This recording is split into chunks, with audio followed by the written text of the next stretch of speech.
Hey folks, welcome to another weird and wonderful collaboration video with Mr. Lukozer. Yeah, I mean, I don't know what it is with these videos. I mean, there's a big demand to get you on my channel, and most of the content we put out is just a lot of shite. It's just literally, we just come up with some weird and wonderful, let's pick a 5 list and we'll talk about it.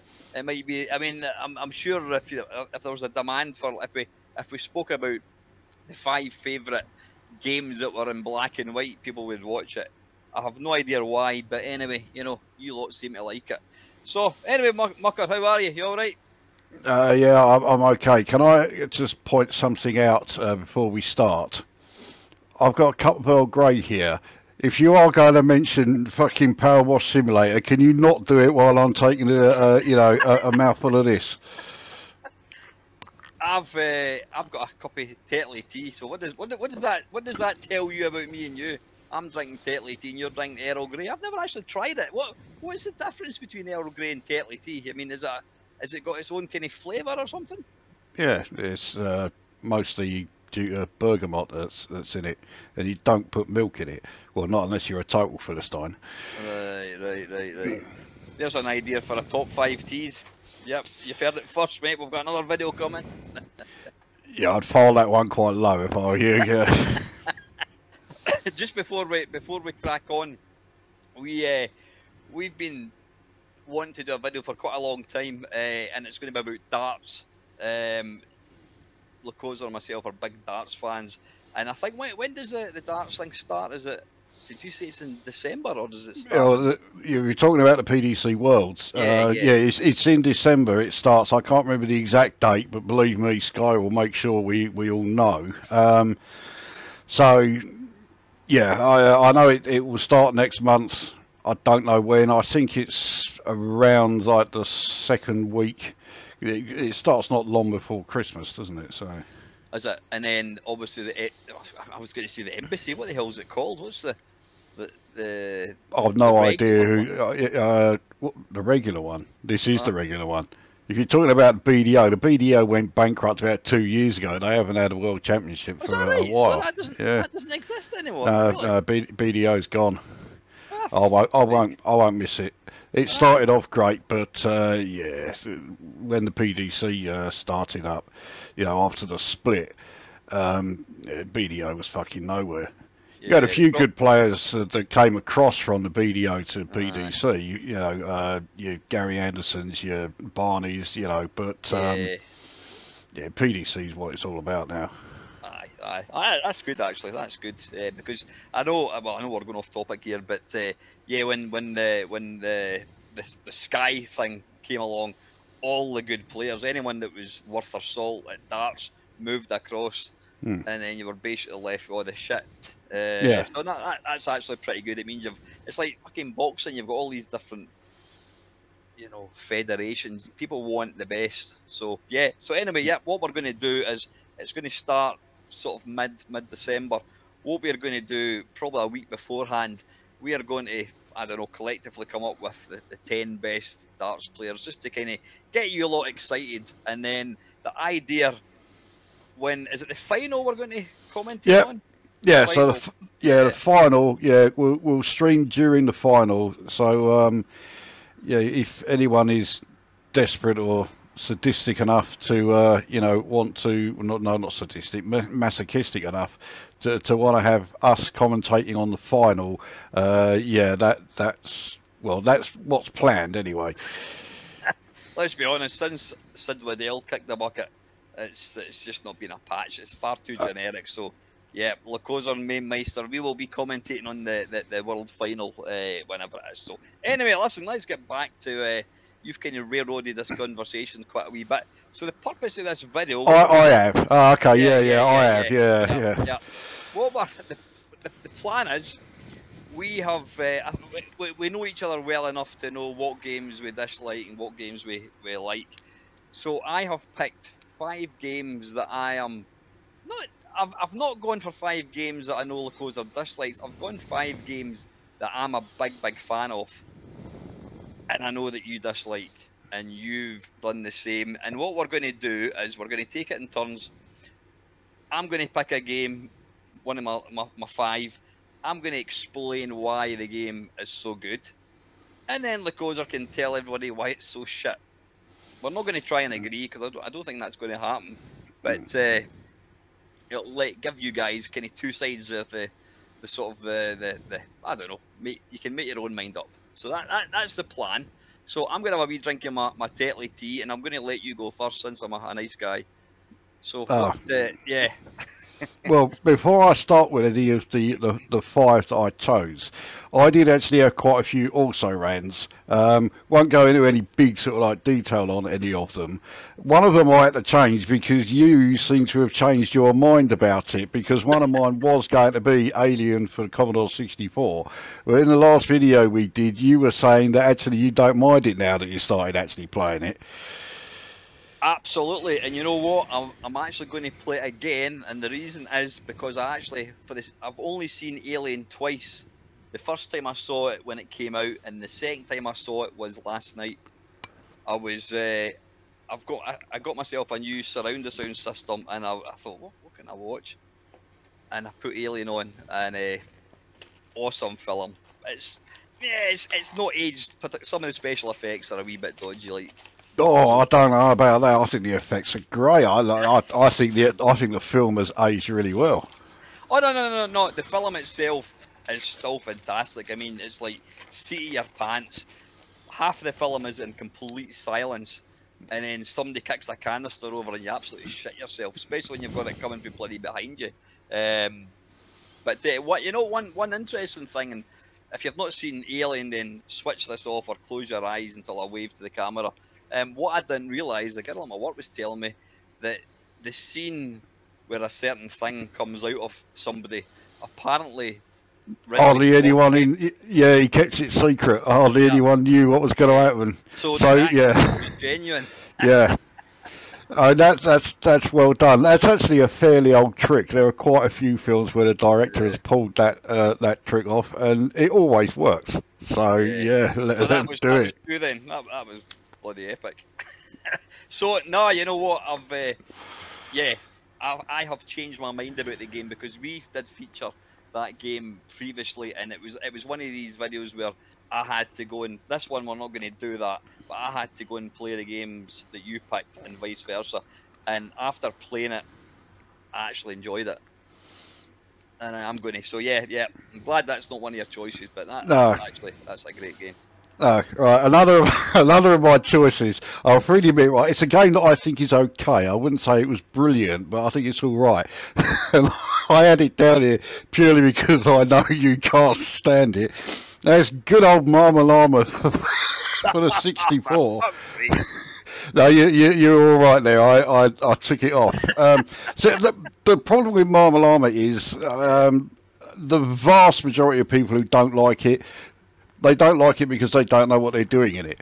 Once you've got an idea of what you're doing, it's not so bad then. And obviously I know what I'm doing, so you know it helps. So yeah, I think it's okay. I mean, until you demonstrated how to play the game, I did not have the foggiest. I tried to play. I mean, I'm a massive Jeff Winter fan. I mean, we were even talking about it in the stream on Sunday, so go and check that out. I didn't have I love all. I mean, I wouldn't say I love all his games. A lot of his games, they do require a bit of kind of sort of thinking, but that game, I tried it multiple times and I could not for the life of me figure out what you've got to do. And I think you kind of demonstrated you're controlling this kind of orb or something, aren't you? You're moving. Yeah.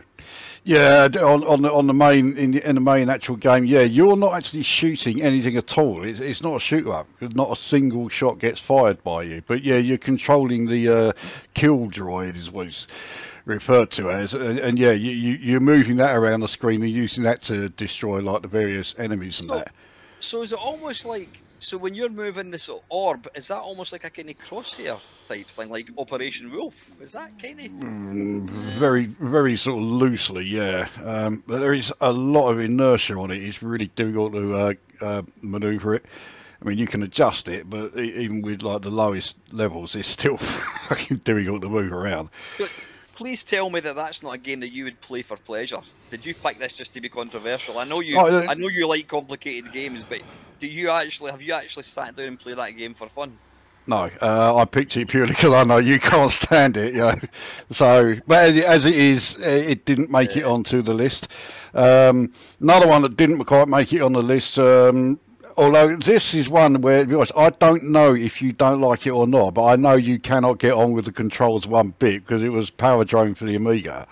Yeah, I know you had a real hard time trying to play that. Power Drone. Power Drone, yeah, on the Atari ST and Amiga. Yeah. I think the general consensus, like review wise, of that game was, I mean, it was an early game, and it looked the part. It looked really nice. It was silky smooth. You know, it was polygons. It was, you know, something that the 8-bits just could not do. But then they go on and put some really shonky, ridiculously overly sensitive controls. And is it the mouse you could use, and could you use keys or that? Or I know you could use joystick. You could use joystick, but yeah, that was the worst thing to do. You're not getting anywhere in that game with joystick. You've got to use the mouse. And yeah, the mouse is very sensitive controls, but with how difficult some of the circuits are, they need to be. So yeah, it's a matter of getting the hang of it. So, and when you bought the game, it even said in the instructions, a note from the guy who coded the game, I can't remember his name, but he said, don't even think about trying any of the other tracks until you've learnt how to get round like the beginner track, which was just an oval. Aye. And that's the bloke that wrote it telling you that. So, you know, and of course plenty of people didn't bother with it. They just said, no, I'm going to play the game as it is. Couldn't get fuck all nowhere, couldn't control the thing, and they were like, oh yeah, the game's shit. Yeah. Well, I'll be honest, I mean, I can admit it now, it was a copy I had, so I never actually had the hindsight of instructions. But yeah, the fact, as you say, the fact that the guy put that into the instructions is him pretty much admitting that the game is rock hard until you learn the controls.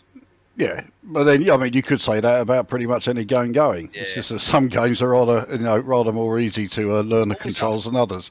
What was I watching? I was watching one of your videos from a few years back. What the hell was it? Oh, fuck. Well, most of my videos are from a few years back, so you know. But anyway, and you made a comment, and I know who you were talking about, but we'll not name names. And you were talking about a certain, we'll just keep it generic. You're talking about YouTubers who review games, and they don't make the slightest effort to learn the controls or understand what the game is. Oh, are you talking about Spy versus Spy by any chance? It wasn't. No, it wasn't Spy v Spy. Fuck yeah! Okay, that's the one I. It was one particular game. I wanted to see what your thoughts were on it.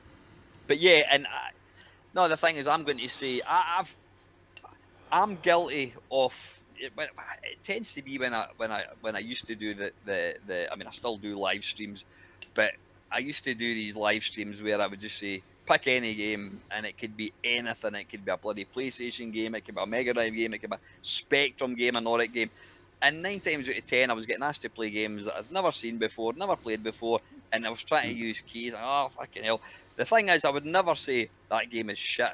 I recognise the fact that any game that's worth its salt requires a bit of investing. Especially some of the games that I know that you like to kind of play. You need to invest in it. And people that go in and just go, that game's fucking crap. And interestingly, when I was talking to Jeff Minter on Sunday, he was... I asked him what his favourite game was of all time that he's written, and he says Space Giraffe. And I tend to agree, it's a fantastic game. And I says, well, it didn't review that well. And he says, yeah, it was the Edge magazine gave it 1 out of 10. And he said he was fucking gutted, and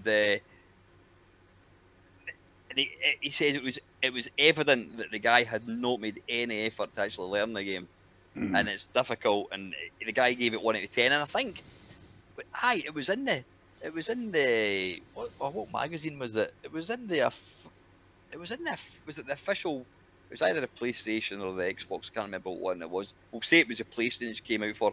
It was in the official PlayStation magazine. Bear in mind, Sony or Microsoft, whoever it was, had paid Jeff Minter money to write this game, and then the official magazine did a review and said, "Oh, it's fucking pish."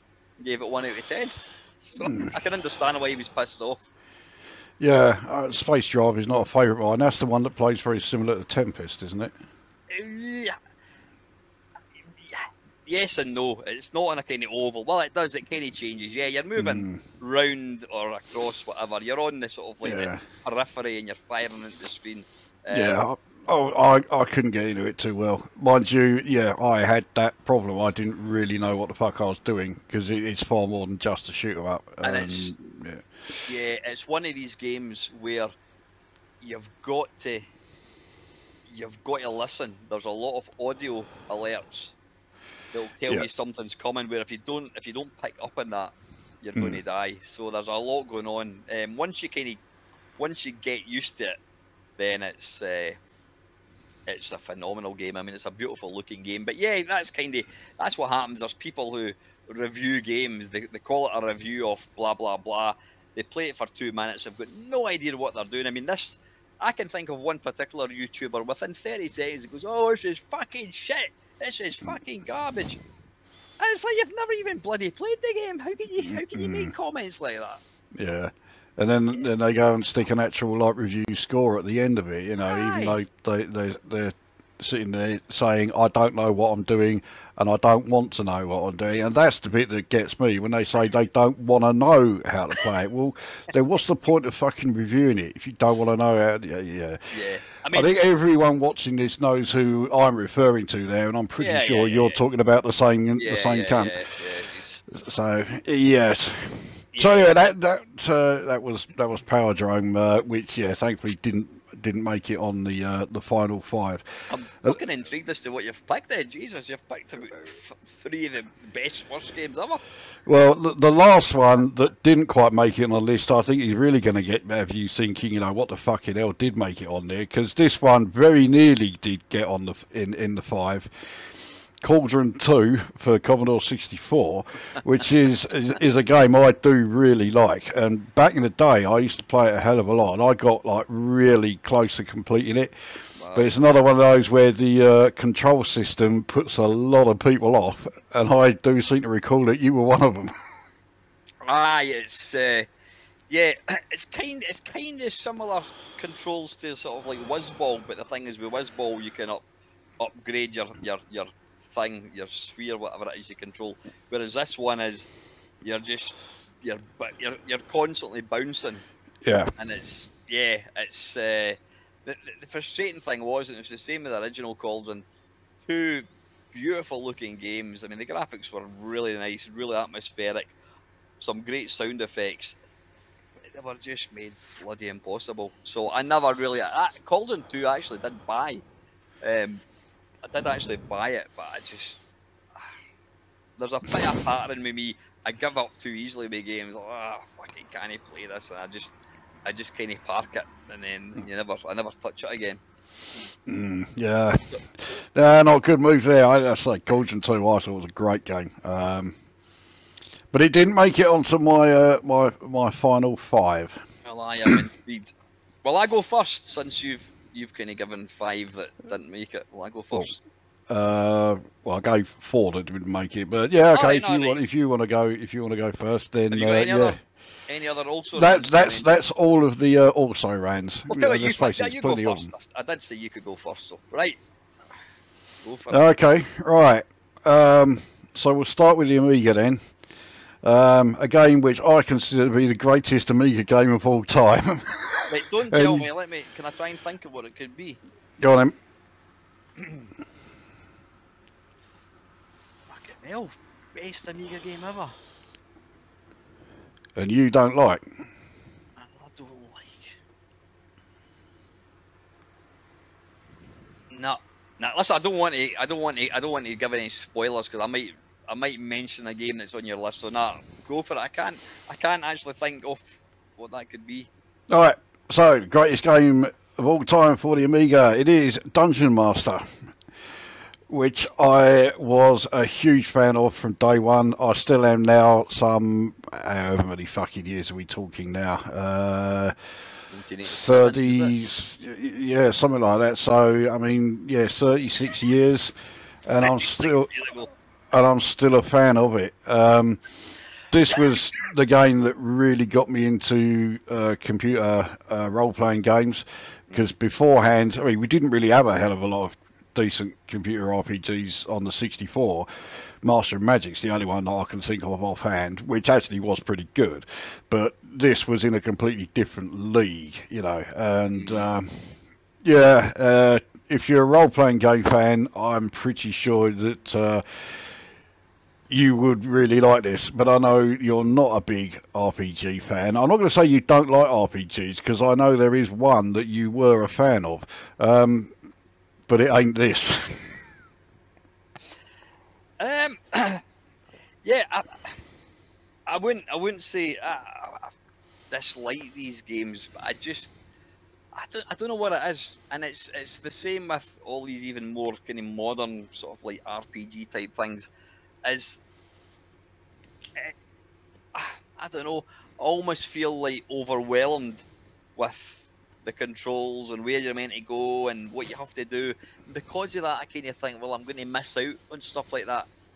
I don't know what it is with you and I got into video games kind of at the same time, and you know, the early games or arcade conversions, and then as things became more diverse, there was, I don't know, there was a whole genre of game which, and put it this way, when I was reading Zap magazine, I would get to this section and I would just go bop, bop, bop, and I wouldn't even look at it, and it was like your old oh, who the hell made them? It was like your war strategy games, like, Yeah, I know the ones you mean. Yeah. oh, who the hell made them? There was one particular. Was it not? Was it CSS? Something Niggles made. Well, they did do a fair few like war games and that, because I had one of them. I had Battle for Midway, and I think CSS was CSS. the lot It of was made like them. they were all kind of simulation type things. So that was one genre that I just completely but. And it's the same with kind of like the adventure ones. The thing is, you mentioned a game there which I loved, and it was Master and Magic. Master of Magic, yeah, that was great. I mean, the thing is, it was more arcadey because you used the joystick, didn't you? You used the joystick and press the fire button. Yeah, but I mean, when that came out, your adventure games were basically type in adventures. You know, it was all text adventures rather than anything else. So this was quite different, you know, even though it was still an adventure game. And yeah, it did. I mean, it doesn't really make a lot of sense, but it did appeal to people who preferred arcade games purely because you're using a joystick and you're moving things around. But when you press fire, all you're doing is then selecting the command that you're going to use. And the thing is, Dungeon Master was, even though it looked totally different, and okay, it did play totally different as well, but it was still along those same lines. You know, you're clicking on the options in order to do something, and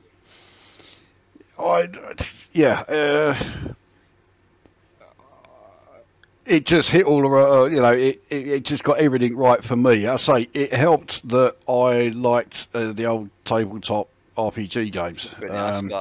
Yeah. So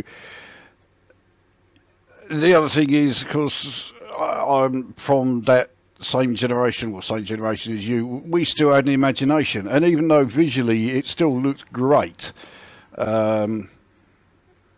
you could still like use your imagination to sort of like fill in the gaps that were there. You know, there weren't quite so many. I mean, like going back to Master of Magic, you're having to use your imagination to fill in an awful lot of gaps there.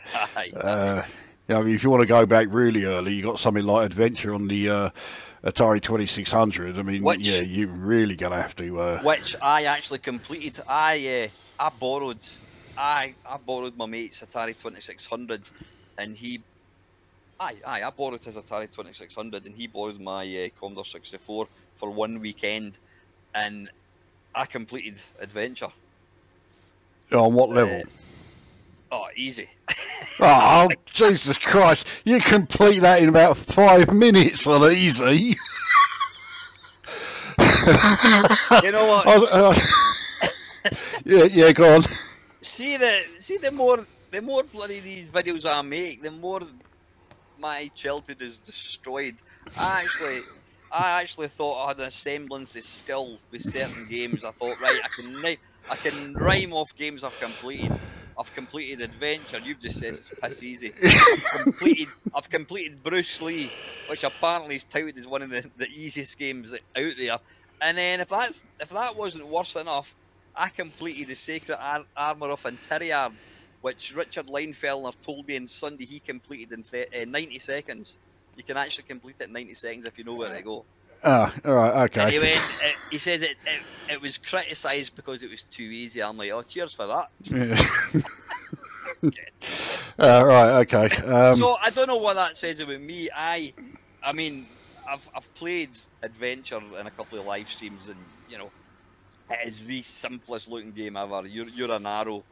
Or no, you're a square, aren't you? Yeah, you're a square. Yeah, if you pick up the sword, then yeah, you got an arrow above you. Or you're either a square or you're the ball out of Pong. You could technically say it's you could say that. Yeah. Pong there you ball. go. You play the part of the Pong ball, and you pick up a sword, which is the arrow. Now I always thought that the dragon. I always thought that was a duck because it looked like a duck. Yeah, let's face it. You know, graphics were never the strong point for Adventure, were they? You know, but yeah, it was. I mean, that was the first. I would imagine for just about everybody, it was the first. You know, of the RPGs. I mean, it barely qualifies as an RPG, but it was one. And Dungeon Master just, you know, kept on building on top of it until with that one you had a hell of a lot of options available to you. It was, let's face it, when it came out in '87, there wasn't a great deal of games in that for either the ST or the Amiga that really sort of showed off what it could do, but that was absolutely one of them. It absolutely did. So much so that it got re-released in, I think it was '92 by Psygnosis, and all they did to it was add one of their Ponzi, you know, intro sequences. But the game itself, they left completely alone. You know, so it was still every bit as good in '92 as it was when it first came out 5 years earlier. And here we are in 2023, and it's still every bit as good as today as it was then. Was it faster than light that released it, wasn't it? Yeah, it was the original lot. Yeah.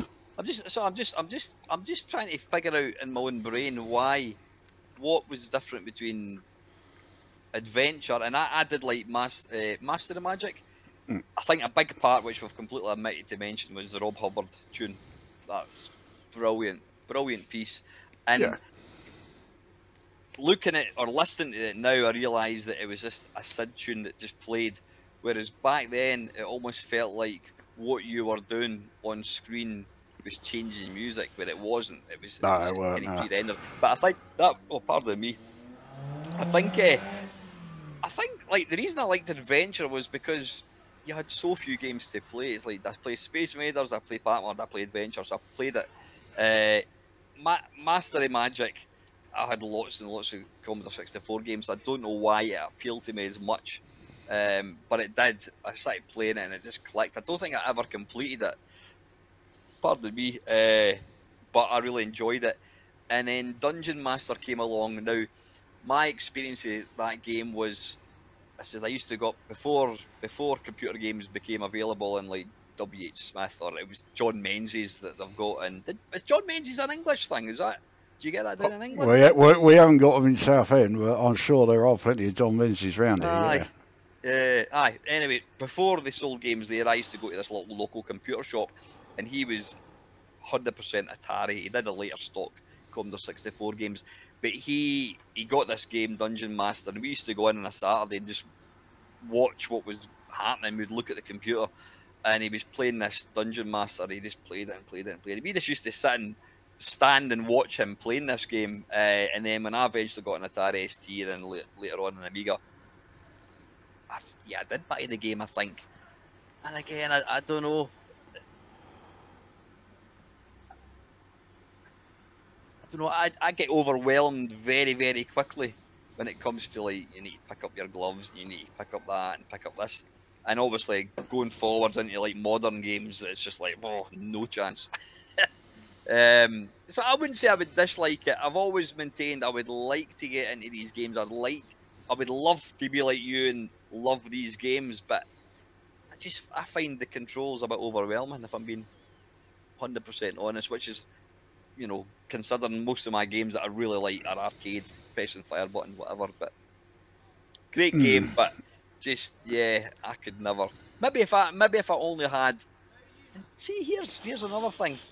Piracy possibly played a part in it, because although I bought Dungeon Master and I bought a lot of games, you had a choice of all this plethora of games. You know, I'm going to. So do I put 6 hours into Dungeon Master, or do I have about play 20 other games for 10 minutes? Possibly, I don't know. I'm just trying to play with my own mind and figure out why I never really got on with it. But yeah, you're right. It's not a game that I ever really played. No, which I could never figure it out. I could never figure out why you didn't get on with it. Yeah, I just thought it was absolutely, it was pretty much gaming perfection at the time. The atmosphere was spot on. Had quite a few jump scares in it, so you know yeah. So yeah, for me, it got everything right. So yeah, if you like your adventure games or your RPGs, then Dungeon Master was absolutely the game to have. I never completed it. I did get really close, but didn't quite manage it. So would you say, for anybody that wanted to, maybe they've never played any sort of like RPGs before, is that quite a good game to play to start off with? Yeah, absolutely, no hesitation whatsoever. Yeah, start playing it now. The sad thing is, anybody that's younger than probably 40 would take one look at it and go, the generation that grew up playing Fallout 4 are going to look at this, and it's like, you know, I don't know what frames per second is it running, but as you say, it was all about we filled in the blanks. Or imagine you saw some mummy coming towards you, and you just, oh, fucking hell. Yeah, yeah, I suppose it would help if you are of a certain age group, but yeah, if you are one of those rather like me, you're playing RPGs because of how good the atmosphere is, how good. Well, later RPGs tend to require a decent story. This one didn't. This was just, right, you got to survive and get through it. But yeah. If you're not of a certain generation, then yeah, you probably are going to look at it and just say, no, it looks shit and not bother. But I think you're missing out if you do that. Yeah, you're missing out big time. There we go. Right, that's your game number 1. Mine are probably going to be discussed a bit quicker because, well, it's fair to say my type of game differs somewhat from your kind of. Yeah, there is a yawning chasm between the games I like and the games you like. There's no denying it. Right, the first one I'm going to pick. It's an arcade game. It came out. It was released for the Commodore 64. It was released for the Commodore Amiga, and it's Rodland. Oh, fucking hell! Right, okay. I don't know how I found this game. I think it was. In fact, I'll tell you exactly how I found it. It was.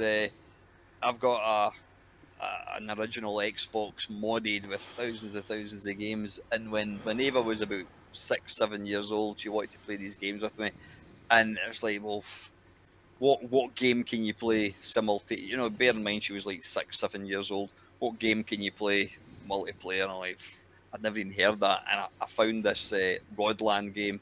It was the arcade version, and you could we used to put it on like infinite energy, so she never died, and anytime we played it, we always completed it. Now, anyone that knows my channel and Lukozer as well, there's a certain game, we'll get it out there, bloody Rainbow Islands. We could talk all night about why that is a shit game. It's, for me, it's nothing. Well, it is partly to do with I know I'm going off topic again. Rainbow Islands, there's yeah, the main character. I always think, and it's like films as well. How many times do you watch a film and you don't have any connection with the main character? And when that happens, at least when it happens with me, if I don't like the main character, I just go, oh, this is fucking shite. Whereas if you get a connection, you think, oh, I hope he doesn't die, or I hope his wife doesn't die, or his kids don't die, whatever, then you get into it. And it's the same with video games. I mean, you know, I'm trying to think. I don't know. But Rainbow Islands, the main character is this ugly looking anime type boy wearing a pair of dungarees with these big eyes, bulbous eyes, and he's an ugly looking thing. So there's that. The main part is the actual whole game mechanics of the game. It's completely broken in my opinion. They'd given them like a Uzi 9mm, you could just shoot stuff with blood. I might have got on with it. It's not really about the cutesy graphics, because Rodland is cute. It's fucking chock full of them, yeah.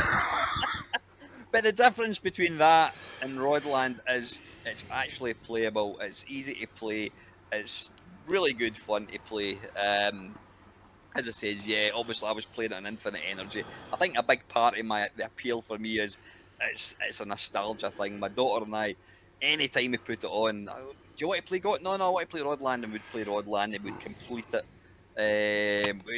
We played it constantly, but it does actually hold up very, very well. There's a fantastic conversion on both Commodore 64 and Amiga. But yeah, it's an arcade game. It's fun to play. It's got good game mechanics. What more can you ask? I mean, how can you possibly dislike it? I don't understand it. Right, where do you want me to start with this one? I'll just point out for those watching, Al kept thinking that for this video, the idea was that the person who liked the game would try and convince the person who doesn't like it that the game is actually good. Did you honestly think you were going to be able to convince me that Rodland is actually good? No. Right, so where do we start? Cutesy graphics. You know full well what I think. I detest games that have cutesy anything. I also detest games that have anime style visuals, which Rodland is absolutely, again, fucking chock full of.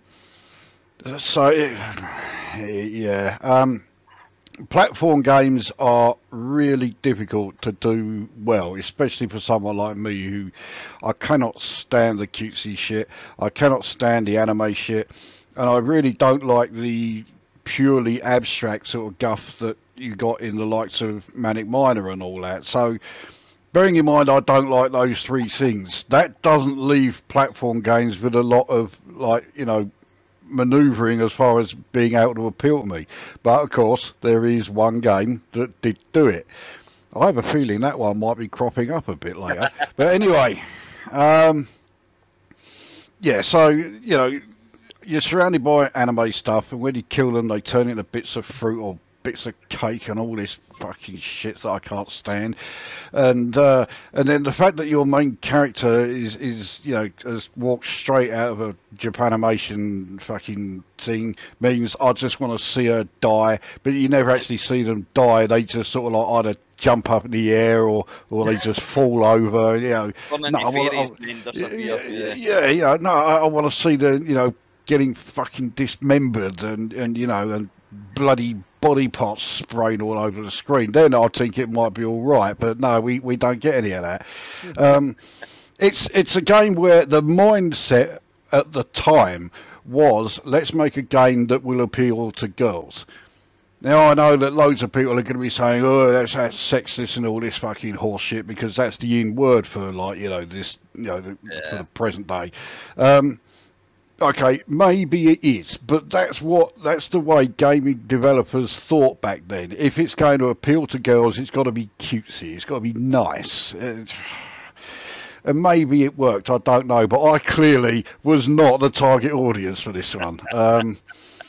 Yeah, there is nothing about this game that I like at all. I don't like the gameplay, I hate the visuals, I hate the audio, yeah, I hate everything about it. As I said, I think had it not been the fact that I played it with my daughter, I I would have probably taken one look at it and thought that's crap. But after I actually scratched the surface, it is actually good. And you'll be pleased to know in that one they don't actually turn into pieces of fruit; they just die. Fucking hell. Okay. It's, So yeah. so it has got something going for it then. I'm thinking of just every other cutesy platformer in existence then. Bubble Bobble. Well, that did. Obviously, Rainbow fucking Islands did, and New Zealand Story did. Yeah. I mean, okay, we've named the 3 worst there, but yeah, this ain't far behind it. They're complete fruitathons. You actually, the reason I was chuckling earlier on, I actually did have I nearly made it, and you mentioned it, and it was Mamemeister. Oh, okay. Yeah. I wasn't. The reason I left it off was because I wasn't 100% sure. I kind of thought that you would despise the game. I could go on all night how it's a fantastic game. I appreciate Manic Miner for what it did. It was probably the first like big title that every gamer wanted or every gamer had. I just don't like the game. Simple as that. Yeah, it's all about pixel perfect jumping. That's it was. Yeah, it was quite infuriating at times. Yeah. But anyway, yeah, that was my kind of also ran. So anyway, right, Rodland Arcade. Yeah, there they go. Oh, okay. All right. We'll go on to my second choice. Yeah, the similarities between this and Rodland, I mean, they don't even begin. Well, they're both Amiga games. We'll put it that way. That's about as far as it goes. So, well, this is a game sequel. You loved the first one. Well, you said you loved the first one, but you didn't like the follow-up.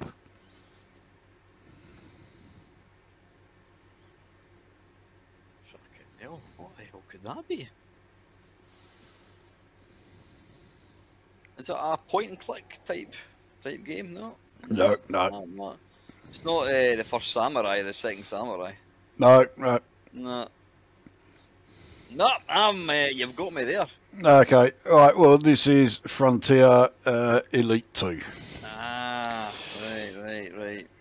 I mean, admittedly, I am very much in the minority. I'm one of those people who thought this was better than the original Elite. It had everything that was in the original Elite and a lot more. The only issue with it, and we're talking about back at the time when it was released, if you had an Amiga 500, forget it. It played really slow, really sluggish. You had to have either an Amiga 1200 or you had to have a 500 that had an accelerator with it. Otherwise, it was... yeah, it wasn't the greatest gaming experience. Thankfully, I did have a 1200 when I got this, so yeah, it always played really well. So yeah, a lot of new ships in it, and the designs of which were all great. The fact that you could land on planet surfaces as well as on docking stations. I really liked the fact that it used the full Newtonian physics flight model rather than the Elite flight mode. Yeah, I just thought it got everything right. I was a huge fan then. And I do still occasionally play it today, but these days, well, I mean, you know, I play Elite Dangerous a hell of a lot, but I actually play First Encounters more than this now. But yeah, we're not talking about First Encounters. So, yeah, Elite 2. Now, it's always mystified me why you liked Elite, but didn't like this. I think, I mean, I absolutely adored the Commodore 64 version of Elite. Incidentally, just a quick segue. Have you tried, apparently somebody released... somebody they didn't hack, enhanced. Somebody managed to improve Elite on the Commodore 64, Spectrum, Atari, BBC, and do away with the flashing. I don't know if you've ever that.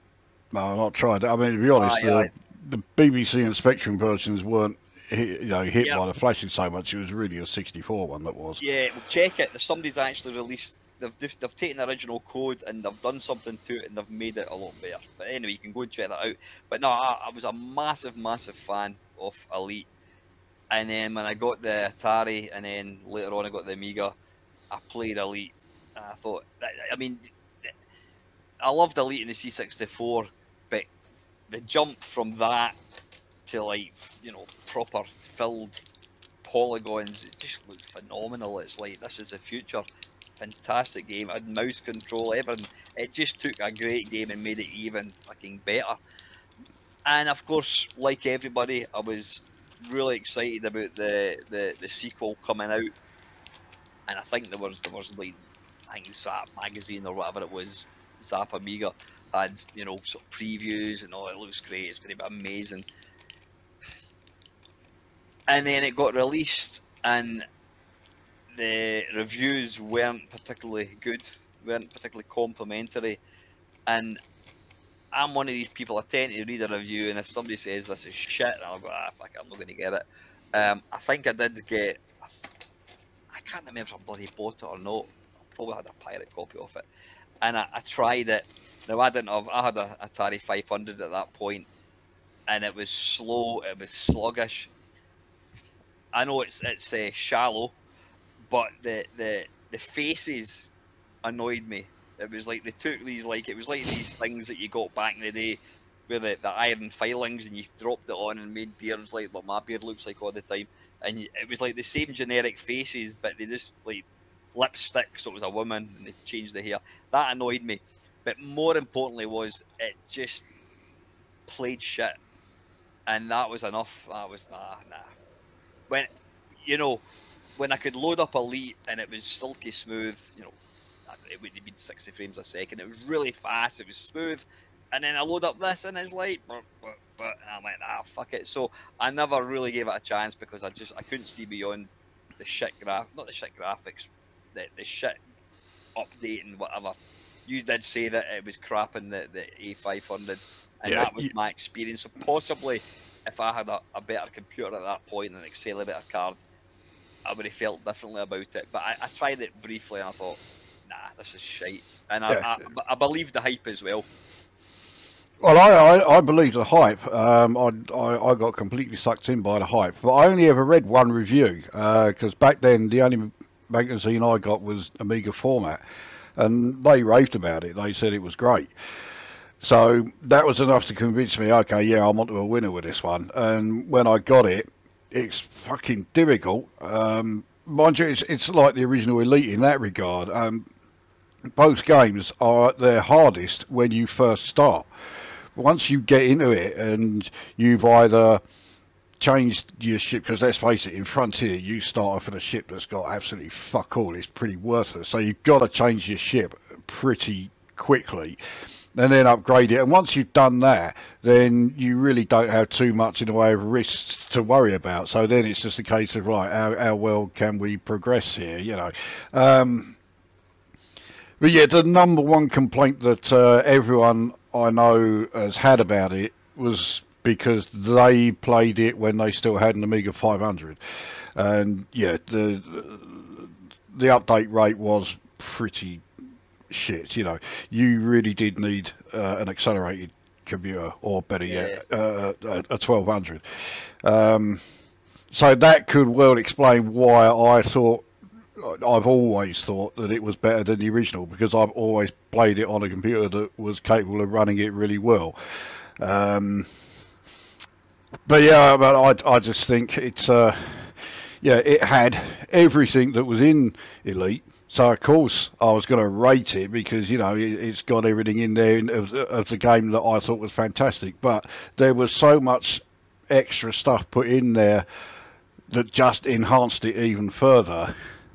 Yeah, it didn't put a foot wrong for me. Yeah. So did it put like stuff in it that, for somebody like me, that I would go, oh fucking hell, it would overawe me. So what I'm going to do, and what I'm going to do after we record this video, behind me I have got a Raspberry Pi 400, I think it is, and it's got, all I use it for is the Amiga, it's if you do the what the hell is it called? There's an app on the Amiga, and it shows you what do you call it? It'll see like an Amiga 600 is that fast, an Amiga 4000 is that fast. This thing, because it's like an emulator, it's like the ultimate Amiga. So the Amiga 4000 is there, and this thing is like there. You put any game on it, and it is silky as. So what I'm going to do is I'm going to fire up Elite. What did you say it was? Elite Frontiers. It's Frontier, yeah. I'm going to fire it up later on and just give it a wee go. Is there? Will I get overawed with it too quickly, or can I just play it like I did the original Elite? Should be able to play it just like the original. I mean, I'm probably the worst person to ask, but do I think you'll be overwhelmed by it? No. But considering the games that I play these days, yeah, this is fuck all nothing, you know. So I would say no, but yeah, don't just take my word for it, you know. You know, my extent is left, right, and fire button. But no, I'm going to give it a go. I'm not to say I'm going to start playing it. I'm just curious to see what the difference will be playing it on something that was actually capable. But I think it's probably less to do with the game being shit, and it's just the fact that the experience for me was rubbish, like a lot of people, and that's probably why it got sort of pish reviews. I don't know. Well, yeah, I mean, you said that earlier. I don't remember. Well, I only read the one review, say, which was Amiga format. So I don't think of it as ever having shit reviews. I thought the reviews were always pretty good. Imagination playing tricks. But yeah, I mean, yeah, by all means, give it a go. I'll be very surprised if you come back and say, yeah, I thought it was fucking great, you know. But we didn't go that far. yeah, but you know, it's cool. Yeah. So yeah, I don't think it's going to be a game that's going to appeal to you. If it was that sort of game, you would have tried it years ago rather than just leave it until now. So I'd be very surprised if you're going to change your mind on it. But by all means, give it a shot. It's going back to the old piracy thing when you had so many games. You know what it is like? You'd get home from work and you think, I'm going to play the computer, and you would have this big plastic tub of discs, and you go bump, bump, and you would just flick through them and think, do I want to play a couple of arcade games that I like, or will I go back to Elite Dangerous and know it's going to, not Elite Dangerous, Elite, whatever it's called, Frontier, and it's going to be shit.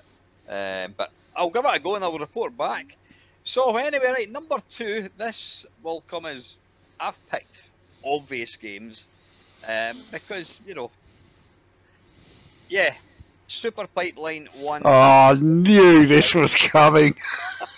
That's my favourite game. Yeah. Apart from Wizzball, but yeah, I mean, again, I'm thinking my names here. I had Andy Walker for Tasks It on Saturday, and I told him that. I says, you know, I'm not just saying this, but Super Pipeline is one of the best, one of my favourite arcade games. And without a word of a lie, it is one of the few 8-bit games that I will put on to play, to actually just play and enjoy. Most of the games that I play, it's when I'm playing in a live stream, or I'll play that, whatever. There are very, very few games. Drop Zone, Fort Apocalypse. I've completed that twice in the last couple of times I've played it, so I don't want to go back to that. And Super Pipeline. Yeah, where did I start? It's fun. I hate to say this, but it's easy. Yeah, it is. Yeah, I won't argue with that. Yeah, there is, and I think it always pisses me off when people slag me for being shit at games. There are some games you try and get 20,000 on Berserk, then come back and tell me I'm shit. Yeah, the games that let's be honest. You play a game, if a game is way too difficult, you're going to dismiss it and go, that's a shit game. And that's probably unfair. But if a game is too difficult, then it's not an enjoyable experience. A game, you have to, it's a very fine line. You've got to... Oh, yeah. It's got to be easy enough that you can start enjoying it and going, oh, I managed to kill that, and I managed to survive this. And yeah, Super Pipeline 1 and 2, they're easy games to play. I just think they're great. I mean, one of my favourite bits, and I did tell Andy that, is it's one of the probably the only 8-bit game where I still laugh at the little comic bits, whatever it was. He said that he didn't even, the programmer put them in without him realising it. But yeah, I just think it's brilliant. I mean, the music as well, it's kind of everything that, if you're to break it down on paper, I shouldn't like it. I mean, the music, it's, I don't know, 10 seconds and then it loops. It just continually loops the same bits over and over again. But it just makes it for me. It's one of these games when I play it, I have a lot of fun. I've got a stupid, like, big bloody grin on my face.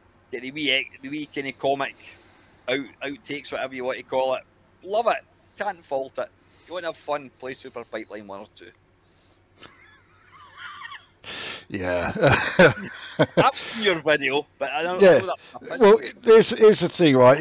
I mean, I totally agree with something you said there. Getting the difficulty level right is really difficult. Because, like you say, you don't want it to be so difficult that it's frustrating and people don't want to play it. But also, you don't want it to be too easy that the game is boring because it offers zero challenge. And to this day, it's still difficult to do. I mean, I've been playing Baldur's Gate 3 of late, and there are places there where the difficulty level is ludicrous and it's really difficult. Frustrating. Yeah. With this, right, visually I think it's totally forgettable. There's nothing there that reminds me. Those cartoon sort of like, you know, sequences between levels I think are a bit naff. The audio, great, is exactly what it does. I can't stand the audio. And the thing is, there's one in particular, I think it's around level 4 it first appears. It is horrendously out of tune, and it's infuriating. And of course, like you say, it's about a 10-second loop, so you hear this thing ad fucking nauseum. The game is stupidly easy. I mean, when I did my review of it, that was only about the 3rd time I ever played it, and I got to, what was it, about level 8 or something, you know. So, I mean, yeah, the difficulty level just isn't there for me. It's too easy. Yeah, I mean, it's not a game that I absolutely detest. I've said it on plenty of occasions. That video was a piss take for the most part. But it is not a game I like, not at all. Yeah. It's one of those games, for me, it's totally disposable. You play it once, you've seen pretty much everything there is to see, and yeah, there's nothing there that brings me back to it again, you know. Yeah. I mean, I know I'm not alone. I know a few people love the game. I'm not alone with that one. I know you upset an awful lot of people with that video. Yeah, oh yeah. So there were plenty of people who clearly it went over their heads as to what I was doing, but but no, I think if the game was too hard, I would say I wouldn't say it was a shit game, but I wouldn't enjoy it. But no, I just, you know what. The funny thing, everything that you dislike about the game is what makes me enjoy it. I like the music. I enjoy the little musical bits. I think the fact that it's easy kind of ticks the box for me. I can actually play it for quite a while, and it's one of these games. If you're on the ball and you're playing it properly, you can probably get the first 4 levels. You can quite easily it's finding the sweet spot at the side and making sure that little guy or whatever it is and the fleas don't come up. You take them out instantly. If you happen to get distracted and a couple of them get onto the pipeline and they block pipes, before you know it, you've got 3 or 4 bits that are blocked, and you can spend 10-15 minutes fighting constantly to try and get it going, and then you end up dying and you go right back to start again. But you know what? I'm not going to hear anything bad said about it. Well, you have me talking about it. Yeah, you'll hear plenty of bad things said about it. You better just hope that you and I never get stranded on a desert island, because that would be one of the 3 games that I would take, mate. So yeah. Better make sure you've got your Elite Dangerous with you. But anyway, right, okay, that was what game was that? Yeah, that was my game number 2. Yeah, that was yours, believe me, yeah. I mean, I could have bet the fucking house that you would have chosen that. It was inevitable. Mind you, having said that, 2 of mine are inevitable, but we'll save them for the last 2. So my choice number 3 is yet another Amiga game, but this is the last Amiga game. This is a game that I do really like. When I reviewed it, I gave it 10 out of 10, and I know you don't like it, and it's another game that is a sequel. And it wasn't one that I mentioned earlier on either. Hasn't been mentioned tonight. And it's not, well, it's not a sequel to Wizzball by any chance. No, fucking WizKid, I couldn't stand that. No, I couldn't get on with that. And that's the original Wizzball. I think you and I both agree is one of the finest games ever. And yeah, WizKid was just WizKid was just fucking shite. Yeah, nobody got it. Fucking hell, it's a sequel. Did I like the original? Don't think so. I didn't rate the original either. So I don't know if that gives you any other clues. Is it a driving game by any chance with Jeff Crammond? No, it's not a driving game. No, right, now you've got me. No, well, it is Speedball 2. Now, I love this game. I mean, I'm not a huge sporting game fan. They've got to be exactly right. And if they get just one thing wrong, then that ruins it for me. So I think they were onto a winner from the fact that this is completely fictional sport. I love the sheer brutality of it, and I like the fact there's more to it than simply scoring a goal. You've got a lot of other ways of being able to score, and yeah, once you've got like a bit of practice under your belt, and you can rack up some enormous scores on this. I mean, technically, I did complete it insofar as I got promotion from Division 2 to Division 1, and then I finished top of Division 1. So in that regard, yeah, I did complete it. It is really tough. And there are some matches, especially once you're in the top division, you're just thinking, right, I've got no chance here, and you sort of like just scrape through. You win by like 2 points or something. But yeah, I like everything about it, with one exception. If I hear someone shouting out ice cream one more time, I am going to punch you in the face. That does become irritating very quickly. The rest of the audio, I think, is absolutely spot on, and visually, I think it's can't be beat. What improvements were there over the original Speedball? Well, the playing area, say the fact that you had more scoring opportunities, the game just played better. The movement was quicker. The movement was a lot more smoother. It was just like an extremely highly polished version of the original. The original, I'd say I couldn't get into the original at all. That's interesting. Yeah. Also, with this one, you were able to like improve your squad over and over, throughout the entire both seasons. And you even had like transfers. You could get like star players into your team. I never bothered with that, because eventually you would get to a point where the star player is actually the worst player on your side, and in fact you want to get shot of him. So I never bothered getting like any of the star players in. I just kept building up my players up and up and up until they were just like far better than anyone that was on the transfer market. So yeah, great stuff. Did you play like much multiplayer, or was it usually just one player?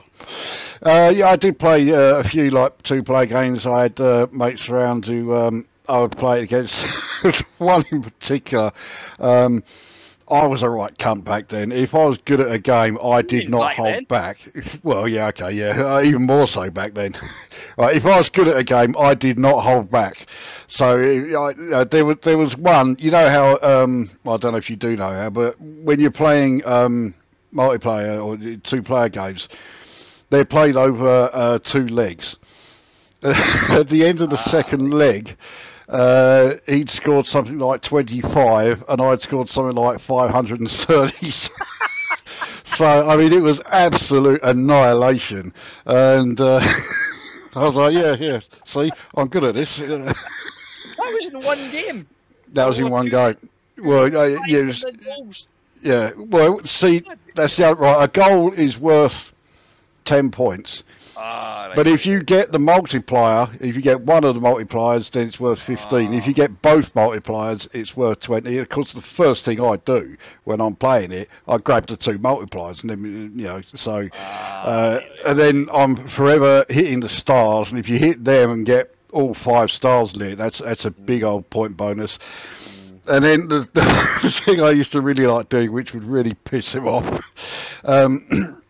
I forget what it's called. But you throw the ball, it hits this like obstacle that's in the in the playing area. When it hits it, the ball sort of glows, and it's like it's hot.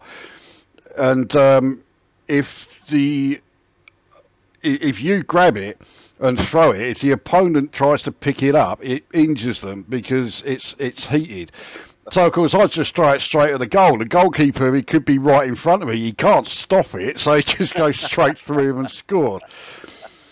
And then you got the replays that they really rubbed it in. So, yeah. Right, yeah. You know what? Out of any game that you could think of that on paper I should really enjoy, but don't, that is the one that would be the #1 spot. To this day, I don't know why I don't like the game, because actually I've just, as we're talking, I've actually just changed my, I've just thought about a game there, and I've actually just changed. Now, I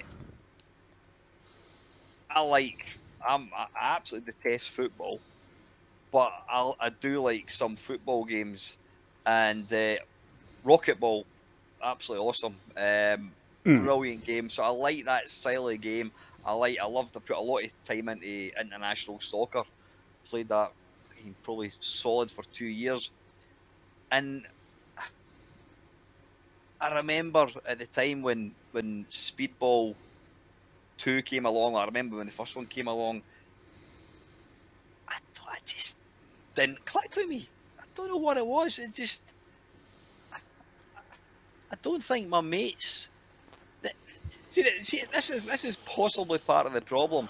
When I had the Amiga, what tended to happen was one of us, usually me or one of my other mates, we would be the first to kind of get the computer, and then the rest of us would say, oh, and then we'd all get it. So when I got the Amiga, everybody else ended up getting the Amiga. So when my mates came down to my bit, or I went to their bit, because we had our own computers, we didn't really play computer games. We were just more interested in getting drunk and being arseholes. So I never really played Speedball 2 and 2-player mode. Perhaps if I had, I would have enjoyed it. So I was restricted to playing it in 1-player mode, and I did try, and it's like I said, it's everything that I should like in a game, but I just couldn't get on with it. Yeah, of all the games I've chosen, this is the one that really does mystify me as to why you don't like it. It mystifies me, actually. Yeah, to me, it's got everything in there that you like. I mean, it's simple controls. It's one of those games you can just quickly pick up and play. You know, it's all there, and yet for some reason you still don't rate it. Yeah, again, it's. Is it the age-old thing of the difficulty level? Do you find the game too hard? I did, actually. I played it on a live stream, I don't know, I think it was this year at some point. And I'm sure, I'm 99.99% positive, I said, that's actually not bad. That's actually not bad. And it was probably because it was the most amount of time I actually put into it. But yeah, it's not a game I've gone back to since. Would I play it again? Probably not. I might give it a go, since I'm going to be playing Elite, whatever it is, Frontiers tonight. I might give it a go. But yeah, I can't actually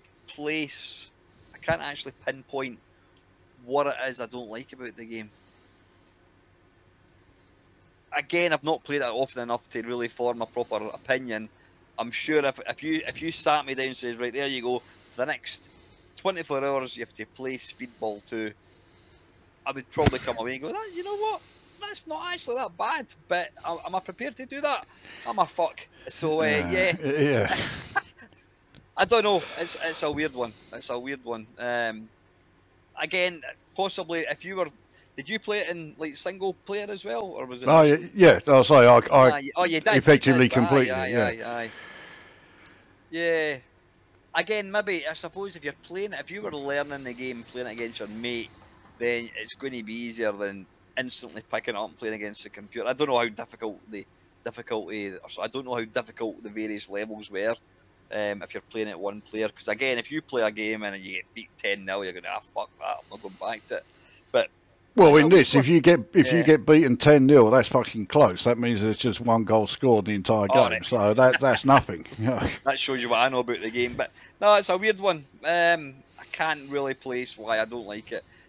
It's everything that I should, but no, and even the original even less. Yeah, so the original Speedball I just did not rate at all. I just couldn't get into it. There was nothing about it that grabbed me. So it didn't really make a lot of sense, because I actually bought Speedball 2. I didn't have a copy of it. It didn't make a lot of sense that I did that, but I know that reviews all round were all like singing its praises and saying how fucking great it was. And there was something about how it looked and that, and I thought, yeah, actually, I'm going to give this a shot. 25 quid, yeah, okay, right, I'll take the plunge, and I'm fucking glad I did, because yeah, if I had based it purely on playing like the first one, I wouldn't have fucking gone anywhere near it. So I mean, anyone watching this, if you played the original Speedball and thought that was shit, and therefore you never bothered with Speedball 2, really do recommend giving it a shot, because I say I was exactly the same. Couldn't stand the first one, but the second one was fantastic. Aye, interesting. Again, and I think a big thinking through when you're talking there, a big part of me not getting into games was, again, it was old. So many games. See, if I had to buy I never got a computer bought for Christmas, whatever. But if I had been young enough and somebody had bought me the Commodore Amiga for my Christmas and they had bought me Speedball 2, I can guarantee I would have probably enjoyed it, because I'd been playing it. But when I got a lot of these games, as I say, you had your disc boxes, and you would just go. I used to put them all in the order and just flick through. I'll have a game of Backlash, and then I'll have a quick game of Hybris, whatever, Speedball, and it got overlooked. So possibly the overlook part is a huge reason why I never got into these games. If I had only had Dungeon Master or Speedball 2, I probably would have liked them, but I've got the chance to play these games now, and I play them now. I don't know what. I have tried them, and I have tried Speedball 2, and it's just not ticked the box. It's a weird one. So if it had been called a Speedball 2, you might have played it a bit more, yeah. Possibly, yeah. You never know. Actually, yeah, because I mean, there was a lot of games before I got to S. Yeah. God. Yeah, okay. Top tip, folks. Just if you're writing a game, just be aware that piracy is a thing. There again, you don't have discs, you don't have disc boxes. Nah, forget it. Anyway. Right, yeah, that's a good idea, yeah. Right, this next one will come as absolutely no surprise. God. None whatsoever. And I know you're going to spit your tea out. Thankfully, I finished it, so yeah, we're safe here. I actually had this one, a bleak manic miner, so you'll know where we're going with this one. Oh, Jet Set Willy. That is shit. It's a certain game programmed by Ian Gray, which would have featured. Oh, you are taking the piss. Actually, right. So you're obviously talking about China Minor here. Now, right, okay, now this is the first. This is the first time you've ever actually admitted that you like it. You know what? It's just hear me out for a second, folks. This game, like most people, I think was it you that mentioned it? This game, the reason people—that's what it was. Was it China? It was. I think I watched your review of China Minor, and you said the reason most people discovered it was because it was given away on the. It was on the soft aid thing, yeah. That was because I mean I think it predated like Zap, so it was never reviewed. I mean it probably got a fucking hammered, stupid, not in a good way by Zap. But yeah, I discovered it, and you know, there was games that I played on that. I mean, I played Star Trader, which you'd probably be quite surprised to hear. I played Star Trader quite a bit. Me and my mate even pulled an all-nighter playing Star Trader. Then, of course, there's what? In fact, let's try and remember what games were there. Was it Cockatini Wolf? Was that one? Yeah, so yeah, Cockatini Wolf. You had Star Trader. So Beam Rider was on there. Falcon Patrol. Beam Rider was the very last game. I remember that. I don't know why I know that, but I just do. Star Trader. So yeah, Falcon Patrol. Flak was on there. Oh, Flak! Aye, Flak was a decent game. Yeah, Flak was great. Gilligan's Gold. Oh, Christ. There was one that was a little bit like Mission Elevator, but I can't remember the name of it. That. Aye, but it wasn't called that. Yeah. No. I remember. That's right. I can see it now. Yeah, Mission Elevator. It was called something else. Yeah, I can't remember what the actual title was. It had Fred as well, which I didn't mind it. It wasn't great, but I mean, I'd play far worse. I think that's about it. That's 8. I'm quite impressed with your memory. Actually, I can just remember about 2 or 3. But did you play Star Trader? Yeah, I played it once or twice. I couldn't get into it. I can't remember much about it. It's kind of like a really kind of basic version of Elite. But anyway, let's basic, yeah. You're trying to sidetrack me here. China Minor. That was on the game, and I remember loading it once, and I thought, that is fucking impossible, and I never looked at it ever again. Until, fast forward, I don't know, 36 years, probably about 3-4 years ago, I was doing one of my They Did What videos where I take a software company and I play each game for a couple of minutes.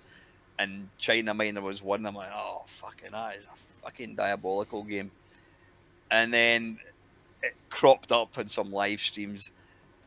And then it became, I was asked to play it all the time, and I started playing it. And then I eventually managed to complete level 1. Oh, you fucking dancer. And then it just became a thing. It became a thing. At the end of every live stream, I started playing it, and people expected me to play it, and I did play it. And lo and behold, I ended up getting to like level. I could probably play it right now and get to probably level 6. And it is absolute. If you think Manic Minor is difficult, forget it, folks. China Minor is. I mean, it's, and this will be the reasons that you hate it. It is so unfair. The collision detection is diabolical. I mean, there's some bits you fall through things that you should be able to land on. If you're 1 pixel out, it's not even obvious. At least Manic Minor, you can see, right, I've got to jump right there, and I'll avoid the bush or whatever that is, the rock in the ceiling. China Minor is so unfair, even from the off. I mean, this is a pet hate of mine. You use the joystick to control the miner, the China Minor, the miner from China. You use the joystick to control him. You've got to press spacebar to start the game. You can't press fire button to start it. And then as soon as as soon as you start moving, as soon as the game starts, you've got to be holding the joystick to the left. If you don't do that, you lose a life. And I would guarantee, I would bet my life in it, if I asked 100 people to play it, they will instantly lose. There's not one person out of that 100 that would complete it. They would instantly lose their first life. It's so unfair. then to make matters worse, I'm trying to sell the game, not tell you why it's shite. Yeah, you're coming out with all the reasons that I'm about to use. Yeah. No, you start the game, you've instantly got to run to the gap in the platform above. Now, how do you jump in games? That's right. You press fire button. No, not in this game. In this game, you've got to press fire button and hold the joystick up. Now, normally one of these would do it, but no, China Minor, you've got to hold the fire button. Sorry, you've got to hold the joystick up to jump straight up. Ironic, walking from left to right, you can just press the fire button, but to jump up, you've got to hold it up. So anyway, it's ludicrously difficult. But because I persevered, I played it for fun. I didn't play. I played it to entertain people because it was so ridiculously difficult. People thought it was fantastic that I was trying to play this game and I was swearing and it's fucking shite. But then it was when I eventually completed the first level, the second level's a bit easier, and it was like fucking hell. This was a massive, massive sense of achievement. And because it is so rock hard, and I can get to like level 7, and I'm daft proud. I mean, it's difficulty beyond belief. And because I've persevered and persevered and persevered, and I've pushed through when lesser mortals like Lukozer have given up and smashed their joystick, I've pushed on. I've got to level 6. There's not many people that can do that. So there you go. Is it a good game? I enjoy it. Would I recommend it? Not one little bit. No, I certainly fucking wouldn't. I like the music. I actually like the music. Oh, you are joking. That music really is grating.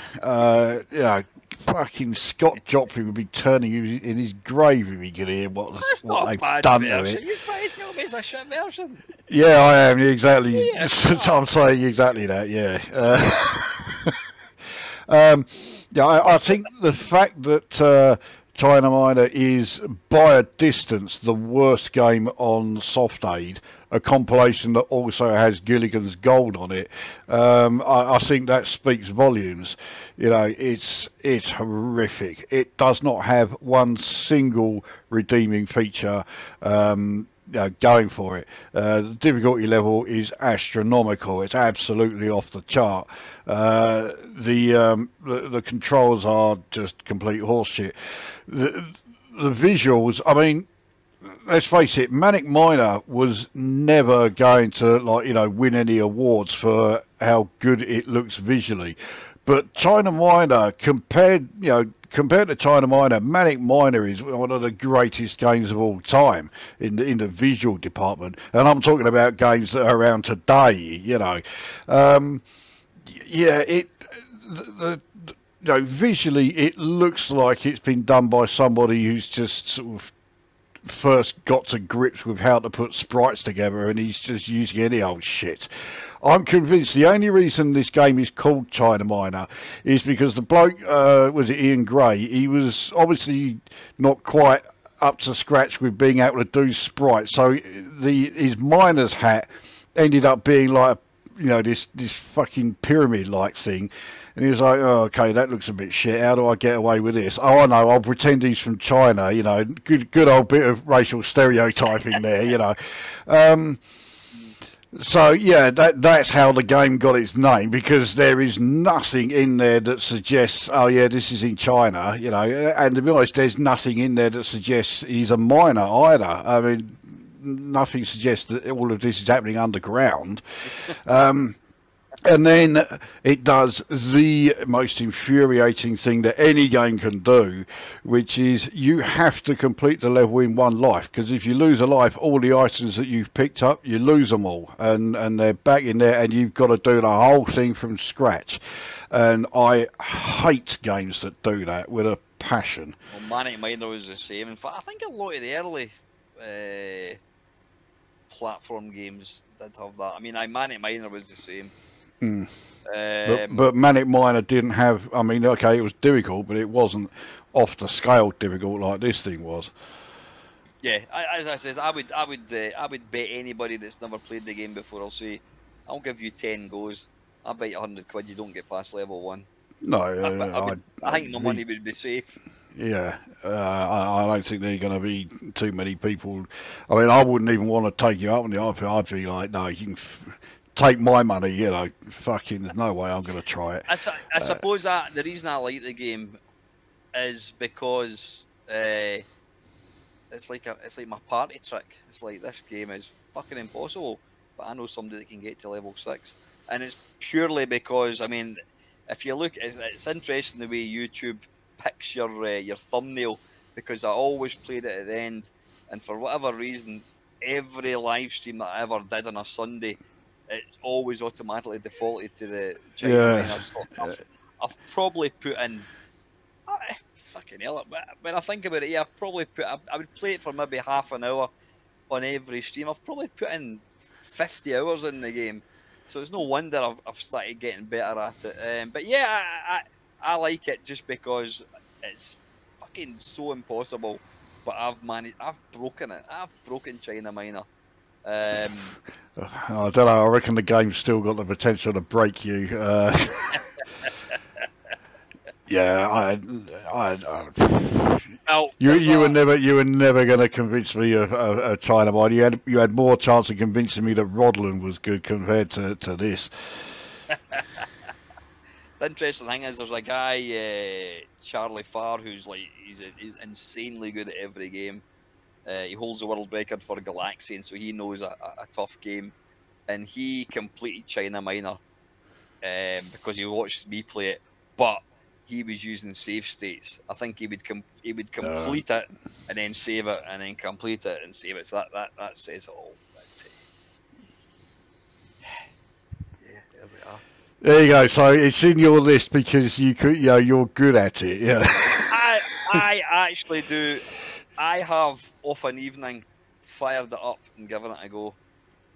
Well, and like I said at the start, this is the first time you've ever admitted to me, even though it was blatantly obvious all along, it's the first time you've ever admitted that you do like the game.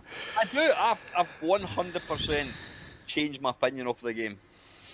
Like I said, I wouldn't recommend it to anybody. Cause if you want the most difficult game ever, then that's fine, give it a go. But yeah, I detested the thing. I thought it was a fucking garbage game because it's just impossible. But I have proved Ian Gray wrong, and it's, yeah, I've changed my opinion of it. For me, it's a game that I enjoy, and it is a game that I will still play, not in a live stream. I will actually play it for fun. How sick am I? Yeah, extremely. For me, I think it is every bit as hateful a gaming experience as Hercules and Yolanda, and I would every time put it in the same sort of camp as those two. I think it's that, contemptible. I think that's a bit harsh. Yeah. No.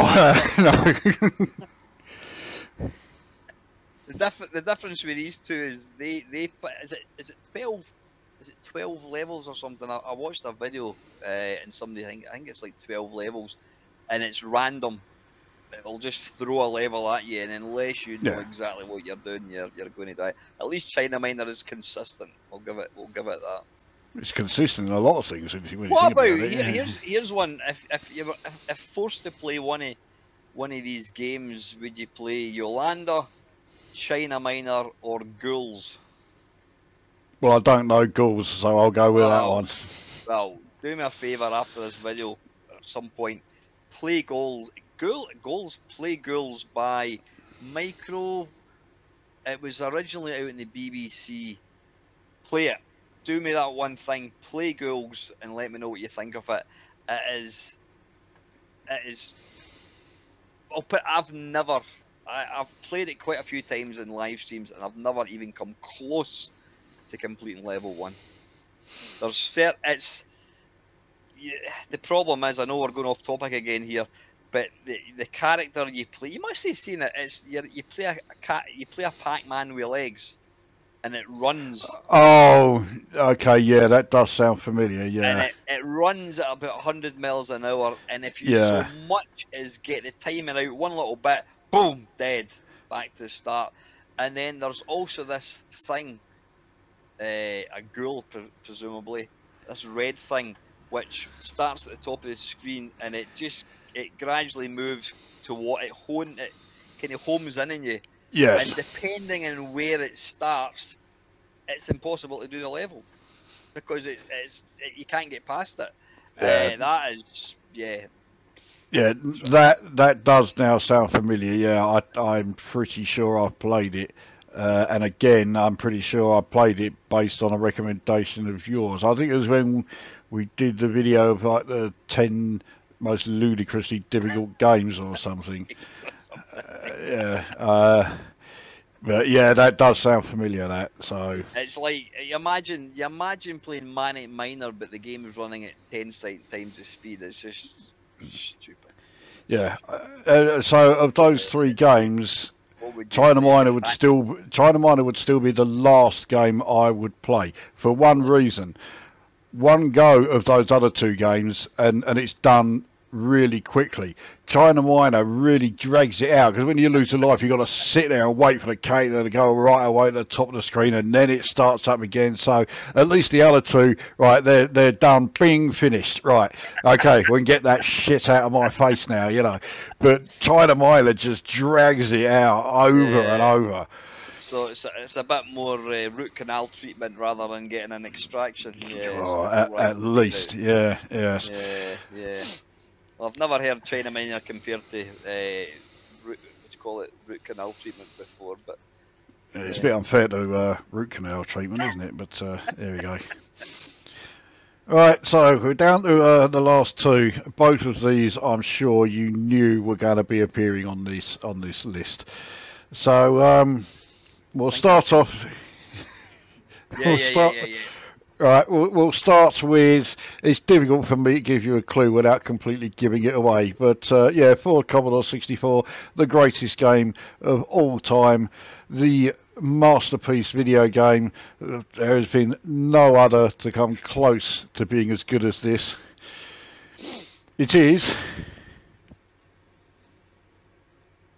Impossible Mission. It is Impossible Mission. Of course it is. It was never going to be anything else. Yeah. I mean, you know, I don't know how much more I could sum it up. The greatest game in video gaming history. This is as simple as that. And I genuinely do think that. It's not me exaggerating it or anything at all. It is, as far as I'm concerned, the best game I've ever played. And yet, it's a platform game. See, this is illustrating what I was saying earlier. You get platform games right, they can be great. Here we have, you know, a platform game, and I think it is the greatest game of all time. Even though it's a genre that I generally can't stand because they insist on it being always like abstract or always cutesy and all this other fucking bollocks. This one didn't go with either of those, and you ended up with something that was just absolutely mind-blowing. I mean, there's no getting away from it. You had to be there at the time. If you were to see it now for the first time, you would wonder what the fuck I'm babbling on about. But if you were there in 1984, computer games did not look like this. They did not sound like this. And even though it's a platform game, which is a genre we were already familiar with, they didn't play like this either, because it was much faster than your you know, all your other platform games where you had the time to get, like, you know, your pixel perfect precision before doing the jump with its very sort of slow and deliberate jump thing. This thing is just somersaulting over robots like really quickly. You don't have time to fart about and get your positioning right. You've just got to fucking run in there and do it. Yeah, just had to relit the fag. I know you've not finished yet, that's why I'm not talking. Yeah, so visually it was absolutely off the scale. Say, we'd not seen anything like it. The animation on the figure in particular, that was just, you know, stunning. I'm not just talking about the running. Like the animation on the figure just running was great. And then when you saw the somersault as he went over, it's like, fucking what? Yeah. I mean, it was just unreal. Of course, the audio. I mean, the speech. We were talking about this in the last video we did. You know, the speech is, you know, so it was something that I didn't think a computer could do. And I don't just mean a Commodore 64. I didn't think a computer could do speech like that. I didn't think a computer could do animation on you know a figure, because at that time, 84.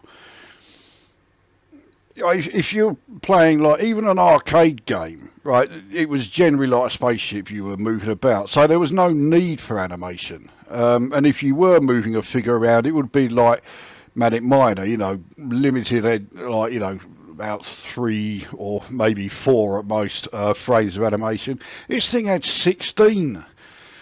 It's no wonder it looked so good.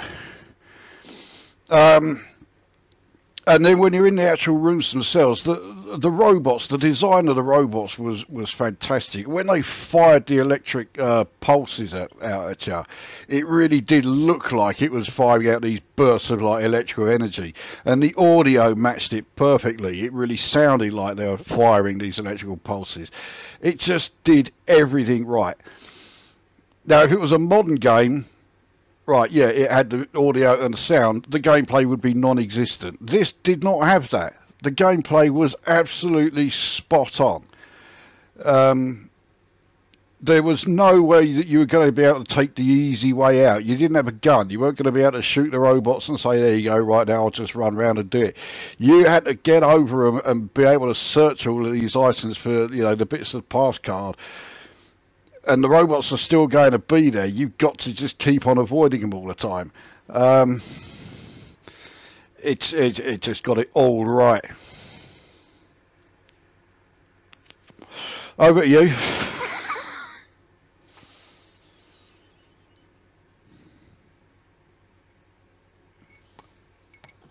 You know what? You know what game it reminds me of? I'm feeling I'm not going to like it, but no. Bugaboo the Flea in the Spectrum. Oh, fucking hell. You know what? Right. It's everything you've said about the graphics and the sound. You're absolutely 100% correct. I remember my mate borrowed this game from his next door neighbour, and he brought it down to my house, and we loaded it, and then it just there you get. The guy appears in the lift, and you get that speech, which even now is just mind-blowing. It's staggeringly beautiful. And then he starts running, and he's, you know, you've gone from, I mean, talking about China Miner, Mamemeister, and just any kind of, you know, look at one of the greatest platform games ever, but it looks like dog shit. Miner 2049 or Bounty Bob Strikes Back. You compare that to whatever, the Impossible Mission, and we'd never witnessed sound like that before. We never knew that the Commodore 64 was capable of that whole thing. Then you've got the sort of the reverberation as he's running along the metallic walkways. Just absolutely staggering. Then you've got the robots, the spin and the sound effects. I mean, it's probably got some of the best sound, most atmospheric sound in any game. So when the guy was, when Epix were having their pre-release meeting, they had all the guys sitting around. Right, box art, yep, done it, mate. That's excellent. Right, graphics, well, you've excelled yourself there, son. Fucking hell, look at the graphics. Brilliant. Sound. Jesus, how did you manage that? Fuck, right, we're ready to go then, folks. Gameplay. Oh, if you're going to say, oh, where's the gameplay? Fucking what? For fuck's sake. Right, what we'll do is we'll just make them do these little jumps from one thing. Brr, jump, jump, jump, jump, jump, jump. Fucking no gameplay. Jesus. You know, it's if you're going to show somebody, you know, why the Commodore 64 was the best, most capable machine for graphics and sound, you would let them see the opening bar to Impossible Mission. And I know I'm being a bit fucking comedic effect, but it's the actual gameplay that I can't stand. You've got these platforms, and the only way to get up is to do the bump, bump, bump, bump, you know, and you die, and it's it does feel like they'd gone to all this bother of making the best looking sounding game ever, and it's like they ran out of time. Oh fucking hell, I've not got much gameplay in it. I mean the thing, you know, I've not got a problem with it. You pick up things, you search things with pressing the joystick for. I've not got a problem with that. I don't like the Simon. What was it? The Simon Says thing. You've got to take him to. You go into this room, and it's like you're trying to assemble jigsaw pieces, and you've got like you've got to repeat the. No, you've got to put you got to put the tones in order from lowest to highest. Yeah. That's only two rooms. That's only like a bonus thing. You get you get snoozes or lift initializers for each time you get it right, but that's all they're there for. Yeah, I mean, Drop Zone, you spend 99. Well, you spend all the time shooting and dodging. Space Invaders shooting and dodging. Whatever. Impossible Mission, you've just got this really, really annoying game mechanic. I mean, it's beautifully animated. I can't fault it. I can't fault the sound, but it just. It's like, fucking hell, every screen's the same. I know you'll say, oh, every time you play it, it's different. It's just basic little platforms, and then you've got this big black thing that goes. That's one. That's like anything. That's one room. But that's one room out of 32. If they could have just taken all the assets that they'd spent countless hours pulling together and put in a better game. The actual game mechanic is just like, just don't get it. I find it annoying. Trust me, I have tried to play that game, and I just can't get on with it. The game, and it saddens me that one of the most beautiful games, I just can't get on with the game mechanic. What can I say? I just can't get on with it. I don't like the game. I just feel like it could have been so much more. But I know I'm not alone. I know there's been a few people have said they can't stand the game. But then it's always going to be a game. I dare say if Zap had a... Did it get reviewed in Zap? I can't even remember. No, it was out before Zap came along. And that, I mean, in testament to the game, Zap magazine came out in May 1985. The fact that was an early game is staggering. I mean, you know, my jaw did hit the floor the first time I heard the sound. You know, the guy that was it evil? What was it? Atom Bender or something? Elvin Atom Bender. Elvin. Yeah, he's got a, what do you call it? Fucking dialect. When he's talking, he's actually got a dialect. You can hear what he's not just a. It's not berserk or gorf. You know, another visitor, stay a while, stay forever. It's actually he's got an accent. I mean, it's yeah, but the game mechanic to me, just everything that you like about the game mechanic, I fucking hate it. I just. I can't say any more than that. I don't know. I just don't like it. I just feel it could have been. Yeah, it really did feel like they'd forgotten to. They left it to the last minute. Oh, for fuck's sake, what we're going to do? Right, just you've got to jump for platform. To me, it's almost on par with Rainbow Islands with irritating game mechanic. Oh fuck it! Oh, there's a way to really insult it. Yeah. Needless to say, I don't agree. No. Yeah, I think this is well, yeah, this is certainly one where we're never going to agree on this one. Nothing is ever going to change my mind about how good this game is. Unfortunately, none of its sequels were up there. Impossible Mission 2 was okay, but they added a bit too much to it, and it didn't really work for me. Impossible Mission 2025 was a fucking insult. That was absolutely fucking dismal. I never really played that. How did that differ from the original? Well, it was really nothing like it. You weren't going in from room to room. It was like one huge area that was scrolling around, and it just didn't work at all. Yeah, not a favourite. Do you think yeah. Oh, go on. I was going to say, do you think I mean, I think a big part of making a game like work is having a simple game mechanic that people can pick up. And in fairness to Impossible Mission, the game mechanic is you run and jump, and it's all about it's not time. Well, it is timing and I think you've also got to work out each robot has got its own sort of personality. Some move up when they see you, others just spin round and shoot. You've got to work that out and obviously jump accordingly time wise and all that kind of stuff. But then I suppose there's also the whole fucking lift thing. You have to reset lifts and all that. Oh, that's too much bollocks for my liking. So yeah.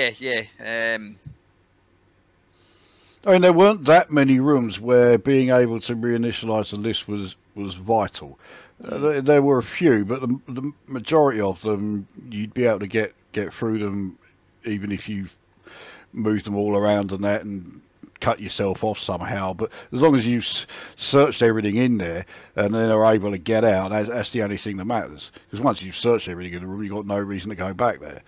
So did the game change each time you played it, or was it each time you loaded it that it changed? Well, it was. This is every time it loaded, the first game, you knew what rooms were coming and what the robot's movement was going to be. After that, it was randomized. The rooms themselves never changed, but the location of the rooms within the complex would be different, and the way the robots would behave would be different, and obviously, like, you know, where the stuff was hidden would all be different. The rooms themselves still kept the same layout. Ah, right. So there was how many screens were there? It's 32, I think. What's that? I think it was 32. Aye. So it's the same 32. But so when you run right to begin with, you might get one where there's a platform here and here, and then the next time you run right, starting a new game, that particular screen might be further down in the map type thing. Yeah. So the same screen, but they've changed. So what did they change in it? They changed the way the robots acted. Yeah, changed the way the robots acted and changed the actual position of the room itself, you know, where it would be within the complex, but the actual layout within the room was always the same. And what about the because it was things like printers and like mainframe computers you're taking a look behind, wasn't it? Yeah, they would always be in the same place, but what was in them, you know, when you were searching them, that would always change. Right, but each room had its fixed kind of furniture that would stay the same. Yeah. Right. Again, just talking about this, I'm starting to unravel maybe why I don't like the game, apart from it has fucking zero gameplay. And it was one of the first games, possibly. Bear in mind, 1984. It was arcade conversions that you were getting, and along came this game that required a bit of lateral thinking. You know, you had to look for pieces and then you had to rearrange them. And you had a computer and you had like the wee laptop thing that you opened up. See, maybe that's where I started to kind of lose it a wee bit, because there was a bit too much to think about. It is a thinking. I mean, it's a thinking man's China miner, isn't it? Without the gameplay, obviously.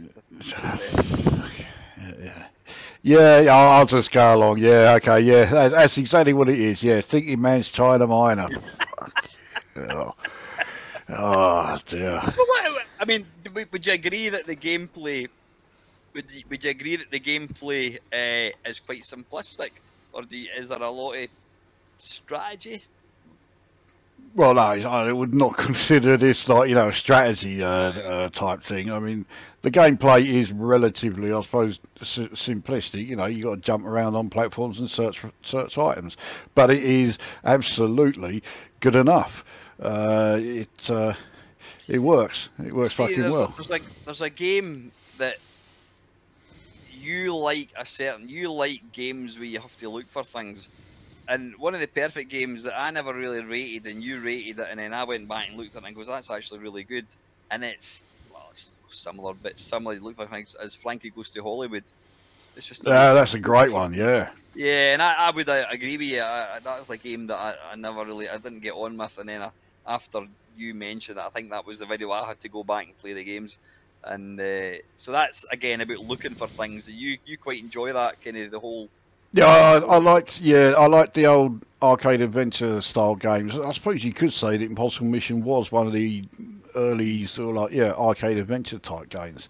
Yeah, I've always been a fan of those. I suppose if Epix hadn't made it a platform game, Impossible Mission could have quite easily been like a top-down attic attack type thing. You run into a room, search the furniture, pick up a piece, but they bolted it on to a platform game, and I suppose that's what made it quite original for its time. There wasn't really any platform games or things like Mamemeister or whatever. You collected the 3 or 4 items on the screen, and then you moved on to level 2. Whereas exactly, it's a platform platform game, but done well. It didn't follow all the what had already become like established platform game, you know, sort of standards.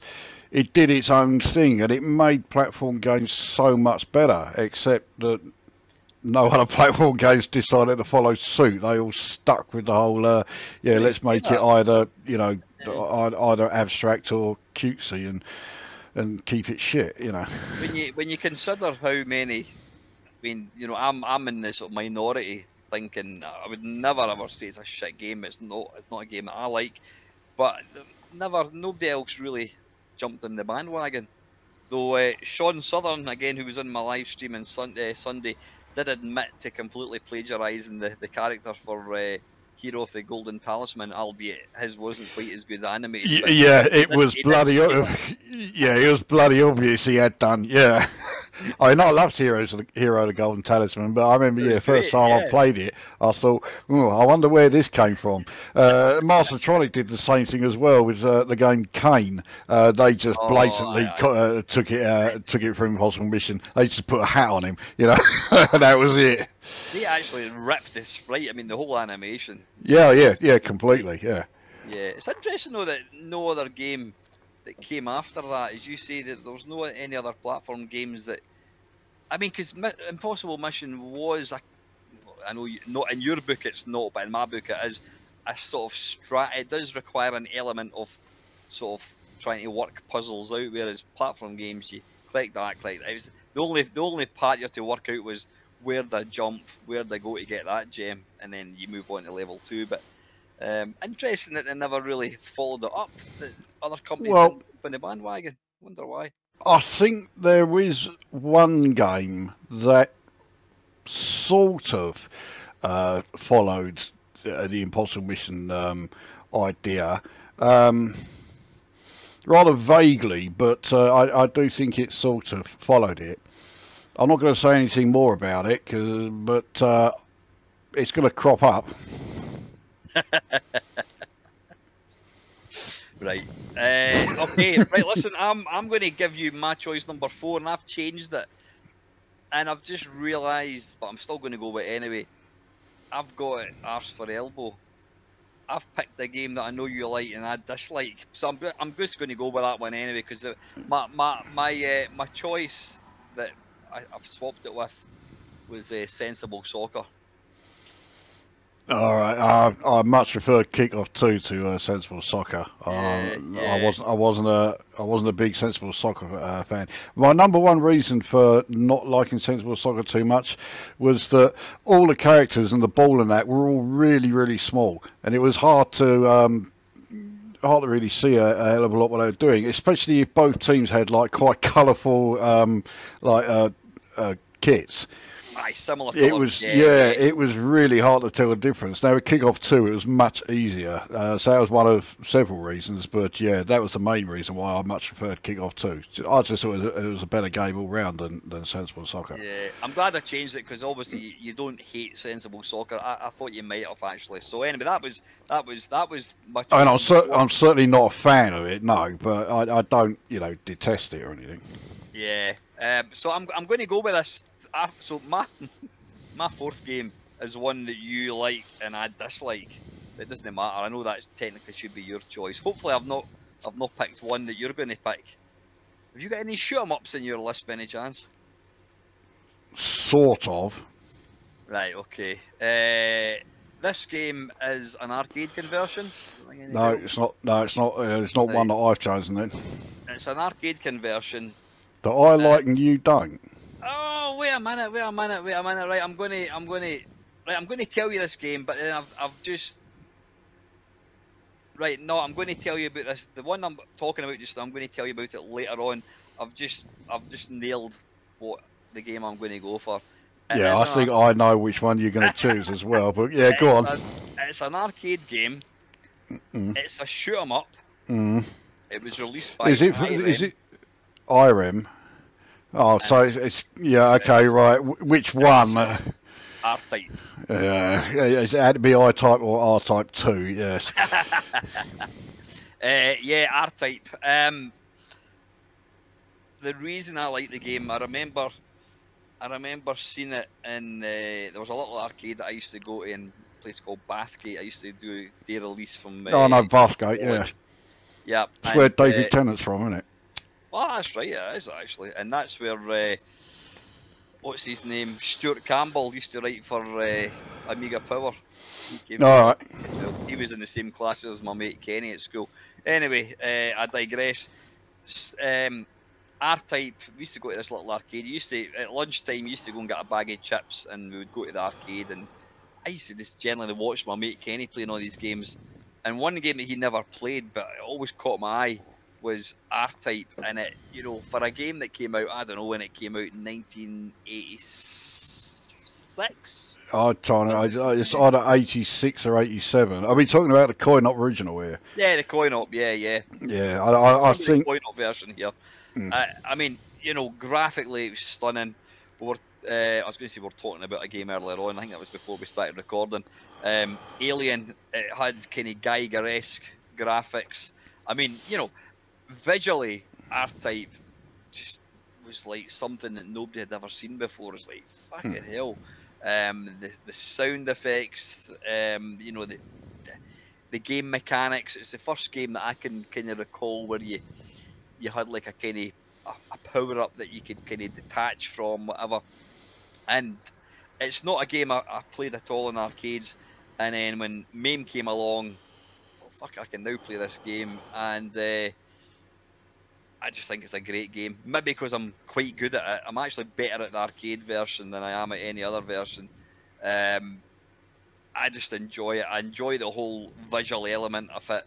I mean, video games are about, it's not just about trying to get the old grey matter going, it's about enjoying the experience. It's a bit like a kind of fun fair ride. You're enjoying the visuals and all that kind of stuff. I really enjoy it. I understand that some people don't like it because it's very much a memory game, but for me, it's a great game. It's got the visuals, it's got the sound, plenty of explosions, plenty of stuff to kill. It's got the big fucking alien thing, the first level alien. Yeah, I just think it's a great game. I mean, I'll certainly go along when it comes to the visuals, because for reasons I've never known, we've got fuck knows how many arcades down here in Southend, but R-Type never appeared in any of them. So because of how good it looked back then, to say like 86, and when we found out the conversions were coming out in 87, I was really keen on getting it. So was all my mates, and we were all wanting the conversion, and but I never bothered getting it. And then when I got my Amiga, I was able to get a pirated copy of of R-Type for the Amiga. And I was like, okay, yeah, I'll fucking have that. So that was the first time I ever played it. I never played the coin-op up until I got MAME. And yeah, I couldn't stand it because I just think it's astronomically difficult. And it does two things that I really can't stand that shoot 'em ups do. In fact, I think of two more. So there's four things it does that I can't stand any shoot 'em ups doing. Firstly, if you lose a life, you lose all your power ups, and at that point, you may as well fucking give up because you've got no chance. Secondly, if you lose a life, you get sent back to a restart point. I hate restart points. Just let it keep going. That's why I like Salamander, because that does, you lose a life but it just carries on going anyway, you know. Yeah, do that, it's much better. Then this is one I really can't stand. Right from level 1 there are so many enemies there that you've got to shoot like, you know, half a dozen times before you take them out. So your ship does not have the firepower to deal with any of the enemies in the levels. And this is happening in level 1, for fuck's sake. If you really must put it in one of the later levels as an artificial way of increasing the difficulty. Because this thing, they've got the difficulty ranked up right from the start. And then the last one is, okay, it's not so much like one of the bullet hell games that come out nowadays, which, you know, I really do fucking detest. But there are levels, level 3 in particular is guilty of this, where you've got to get yourself into a position to be able to avoid being destroyed. And it's this tiny little space, like, you know, right in the bottom right corner. Otherwise, you know, and if you're not there, that's it, you're losing a life. And there's nothing you can do to stop that. And I can't stand that. I mean, I hate level 3 as in that game altogether. I just hate the way that it's been designed. You know, this huge ship that is slowly moving around and offering you different bits of it to shoot. No, the whole thing is, well, I just think it's a shit idea.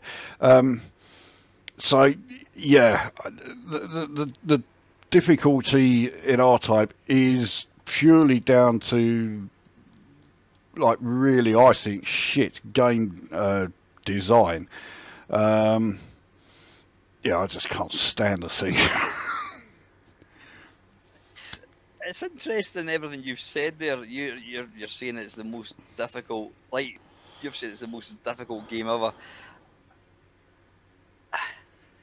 I could do level 1 pretty much. Well, not with my eyes closed. That would be ridiculous to say that. I'll complete level 1 without dying, no problem. But it's a memory game. If you were playing it for the first time, yeah, it's difficult. You're talking about there's a bit quite right near the start. You've got all the things coming along the top. You've got the two little walkers that walk along the bottom, and then you get this other thing that comes up and down, and it's shooting lasers. The only way to kill them really is to hold down the fire button and use the beam. Yeah, and it's once you know how to do the game, that level is actually really simple, and it's got the easiest end of level guarding you'll ever do. You fire a thing into its stomach, you move to the top of the screen, and you can close your eyes and just keep pressing the fire button, and you'll kill it. So once you've completed a level, it's just repeating it. It's all about a pattern. When you think about it, actually, and this is something that somebody mentioned to me a long time ago. For years on YouTube, I'll say, "Oh yeah, I love bullet hell shooters." I've since realised I don't like bullet hell shooters because I can't stand them. They're not fun.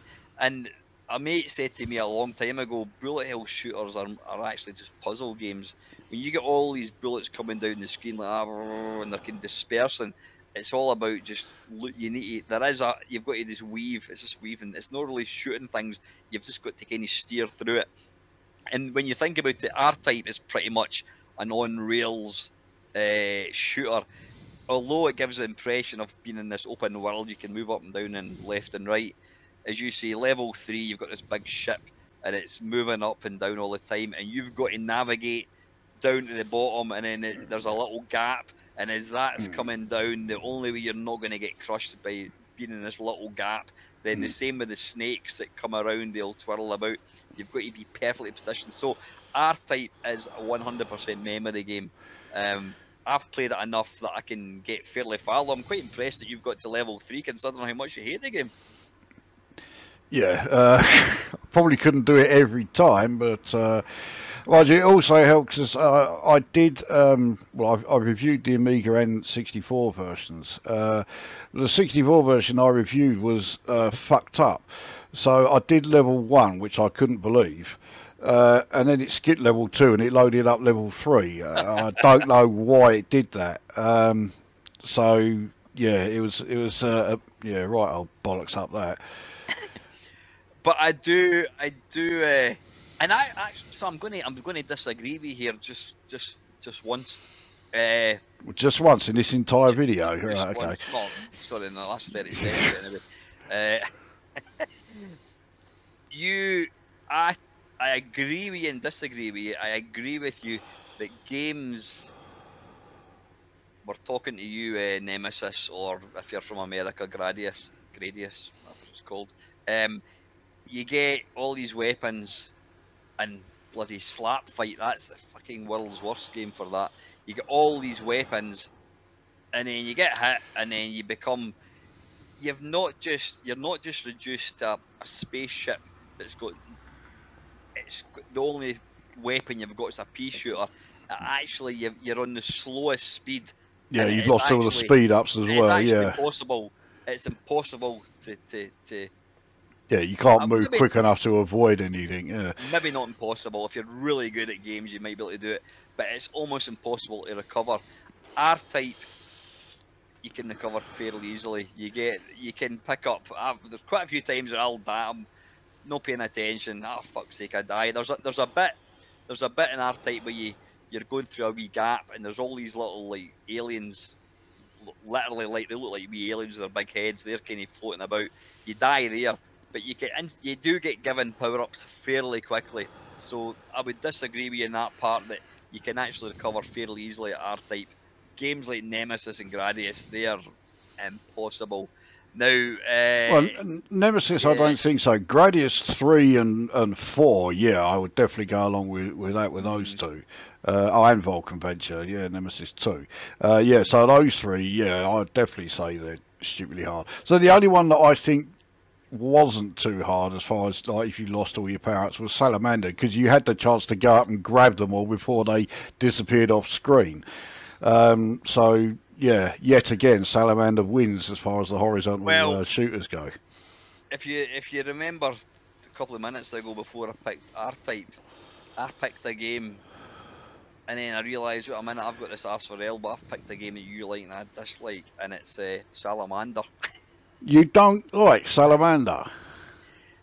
It's not that actual game that I dislike. There's a genre of games like Salamander, and it's games that give you. When I play a shoot 'em up, I either don't want to have the ability to upgrade. I just 1942.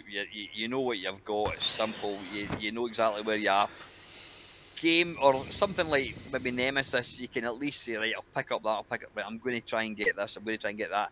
R-Type's a wee bit, I mean, R-Type to a certain extent does allow you to power up pretty quick.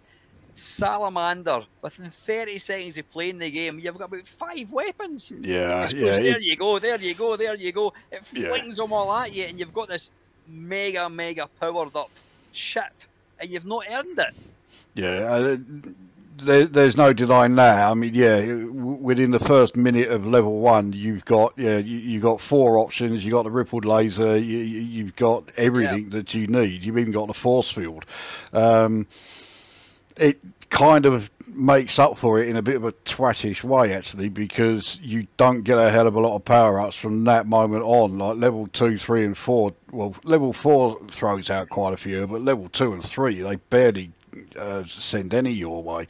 So yeah, So how does that work then? If you instantly get powered up to this massive fuck off, you know, destroying everything spaceship, if you get midway through level 1 and you die, do you lose all your power? Oh, they kind of float on screen. Yeah, they float there, but they are going off screen, so you've got a few seconds to pick them all up again. Hoover them up.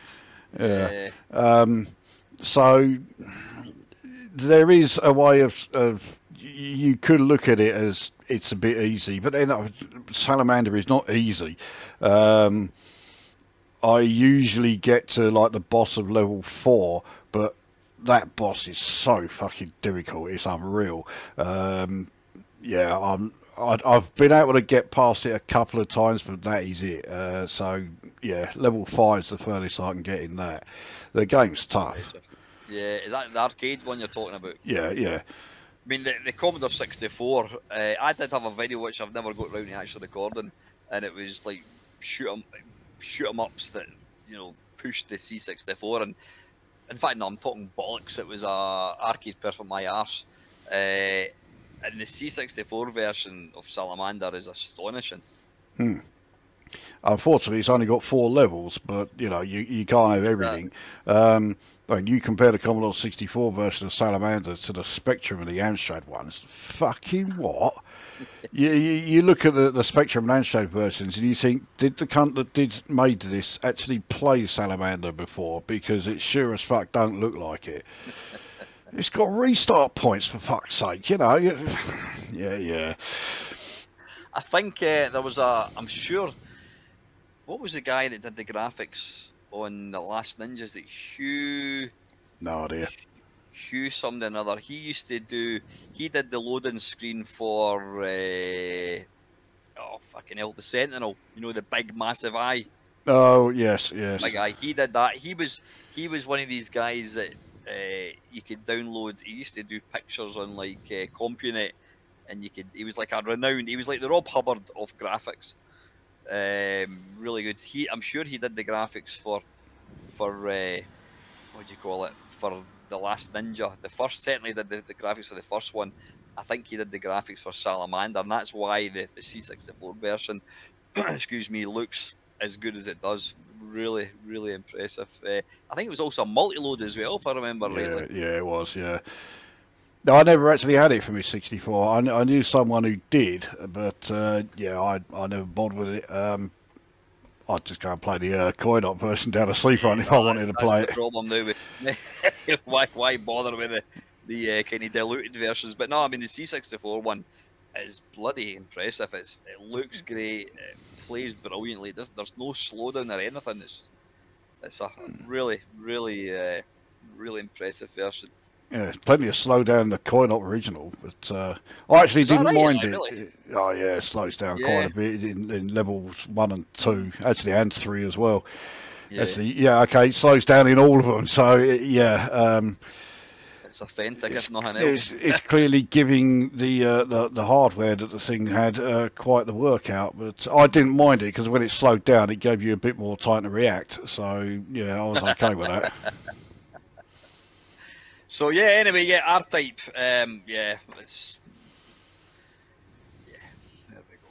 Right, I think it's over to yourself, Mr. L, for game number 5. Right. I think I might know what this is going to be. But... is it a single letter, by any chance? You know what? I think you might be on the right wavelength there. Yeah, it's for the Commodore 64, released by Ocean. I forget the year, 85 or 6, I think it was. Yeah, television tie-in. Yeah, it is V. And you knew this was coming along. Mind you, I thought 1942 was going to come along on your list, but you've mentioned it already, so I'm assuming it's not, which I'm pleasantly surprised about, although I do still think I know what your last choice is. But yeah, I mean, you knew full well this was going to appear on my list. It was the first game I had written down. Yeah, one of the very rare events where it was a television tie-in that I thought was good. but it's a game that is fucking brutal as far as the difficulty level. It really does throw you in at the deep end, and you do need to have quite a bit of patience with it. And I remember when I first got it, loaded it up, once you got past the initial disappointment that there is no music in it whatsoever, not even loading music, no title page music, none. And I was thinking, like, hang on, an Ocean release, and there is no music at all. So, yeah, I wasn't too impressed by that. So I started the game up for, you know, the first time, and you can walk about, like, you know, 10 steps, and that's all you could do. So, yeah, it really does throw you in at the deep end. And the instructions, I'm prepared to give them the benefit of the doubt here. The instructions don't tell you hardly anything. They're not very well written. For one thing, there's two things you have to do while you're playing it. You've got to, first of all, plant bombs in each of the locations. But the way the instructions are written, it makes it sound, or it reads like the second part is entirely optional, which is to get the formula for the red dust to actually, you know, to actually wipe out the visitors. In fact, it's not optional. You have to do it. Now, I didn't realise that, so when I eventually got the hang of the game and started playing it a hell of a lot, I just went straight for the planting of the bombs, because I thought I could just do that. As it is, I never actually finished being able to plant all the bombs. I actually did get them all planted, and I was making my way back to the hangar, and then they all went off, so I couldn't get off the ship. Which is probably just as well, because if I had done all that, got back to the you know, the shuttle bay and being able to get off, that's when I would have found out, oh no, you did need to collect the red dust formula, and you didn't bother finding any of it. So yeah, and that makes the game a lot more difficult. But I'm fine with that. So I like games that are a challenge without being frustrating. So yeah, that's R-Type off the list. But yeah, I'm okay. I'm okay with it. The fact that the instructions don't tell you how to use the communiputer, the you know, the handheld like computer that you're supposed to have with you, I've got no problem with, because it's supposed to be a piece of alien technology that you've stolen. Well, it's not going to come with an instruction manual that's written in English to tell you how to use it. So you've got to work out how to use this thing. And I kept it in with the instructions with the game and that, and I'd written out, like, you know, what the various symbols and what they do, so I knew how to use the thing, and that did help quite a bit. And once you've done that, the game is then, I think the game is fine.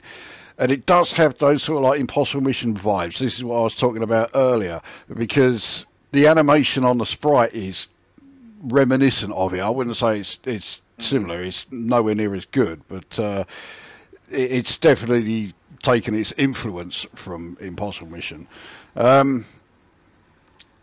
It's not actually a platform game as such, because you're running through all of these corridors. There's no platforms that you've got to jump onto and what have you. The corridors are all like, you know, flat levels and that. But it does have the shoot 'em elements, because you've got the robots that are all coming in, and you've got to shoot those.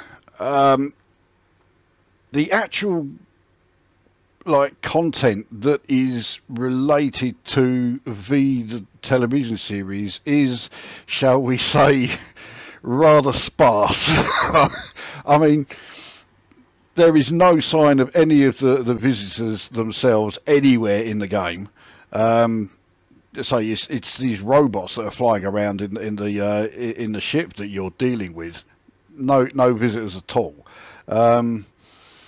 So apart from the occasional mention of the word or the name Donovan that appears in the communications section, and the fact that you are collecting the red dust, which we know was used in the television series, that's it as far as, you know, anything to do with the actual V television miniseries, at all, and this game.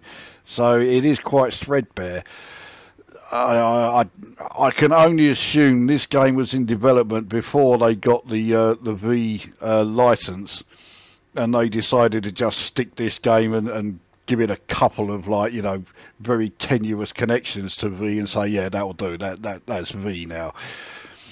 But yeah, I think the game's great. I think it plays really well. I find it really enjoyable, and its shortcomings, you know, no music at all, very tenuous connections with the television series, I can easily look past them because the rest of the game is good enough for, you know, for me to do that. Oh, I love the game. Yeah.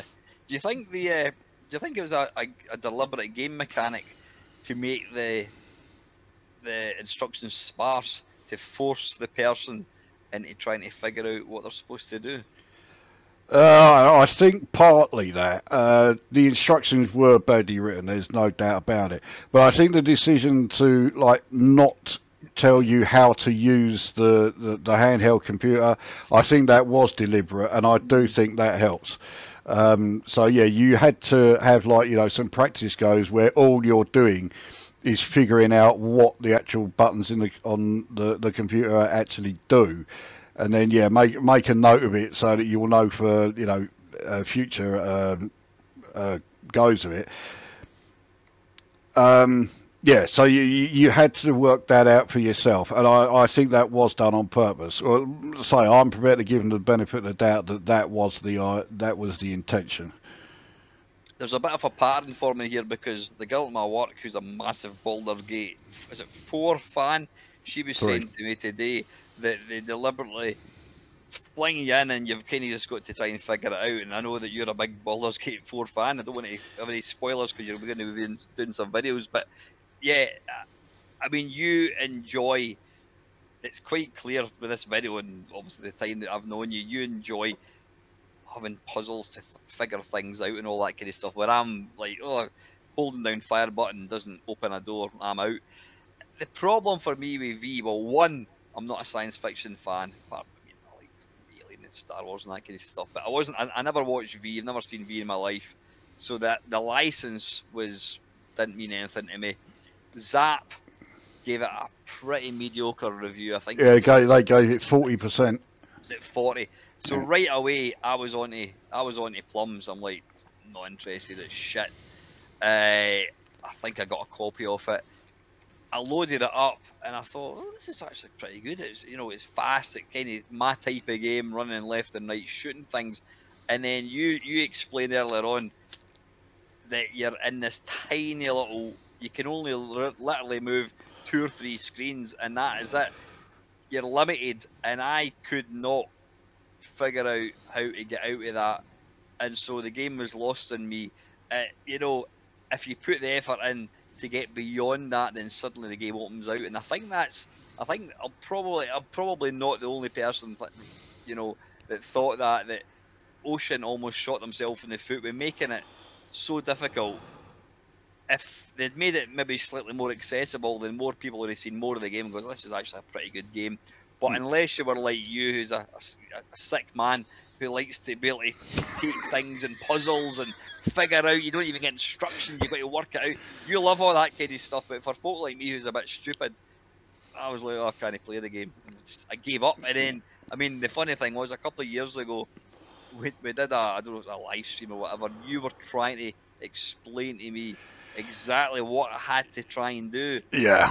And it was like, fucking hell, this is... We gave up in the end, because it's just, I mean, I think you'd be right, and you'd have to agree that it is a difficult, you know, the learning curve goes woof, and then it'll probably start to come down. It's like you're flung in at the deep end. Yeah, I mean, well, I remember, yeah, you had gone to some website and it was trying to explain how to do it, how to open those barriers, and it did it in such a long-winded way.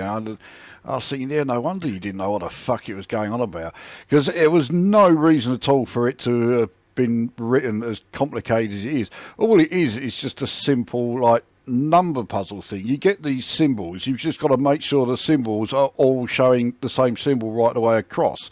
You press on one button, it will change like the first and the last. Press another button, it will change like, you know, the second and third. Another button changes the first, the fourth, and the fifth, and so on and so on. As long as you get like all of the symbols showing up the same, the barriers stop flashing and you can get out. It is as simple as that. But of course, you've got to sit there and work that out. You know, say the instructions don't tell you any of this. So, you know, and it was enough to piss off a lot of people. And I'll freely admit, it pissed me the fuck off when I first played it. Because, you know, I was like, oh, this game looks great and that. I could only move like, you know, 10 feet and that's it, you know, and nothing I did was working. It's like, okay, obviously I've got to use this handheld computer, but I didn't know, you know, what the buttons were doing or anything like that. So yeah, it did take me a little while to get into it. But yeah, I think you kind of hit the nail on the head there. Once you get out of that room, or that section, you know, once you've stopped the flashing barriers and you can walk past them, and you've got to be quick because they don't stay off all the time. As soon as they're down, you've got a few seconds to get out and then they come back up again. So, yeah, but once you're out of there and you're able to start moving around, then the game really comes to life. Is it pretty much more of the same? The little puzzle things, or what? Or is there more game mechanics kind of get introduced to the game? Well, once you kind of get...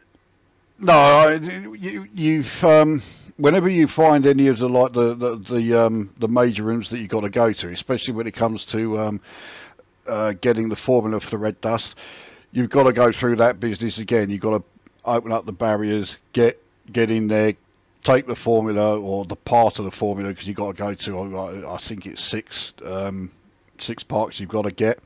One of which is a duplicate, so you've got to then dismiss it. So you've got to make sure you dismiss the right part, because if you dismiss the wrong one, then that's it, you can't finish the game.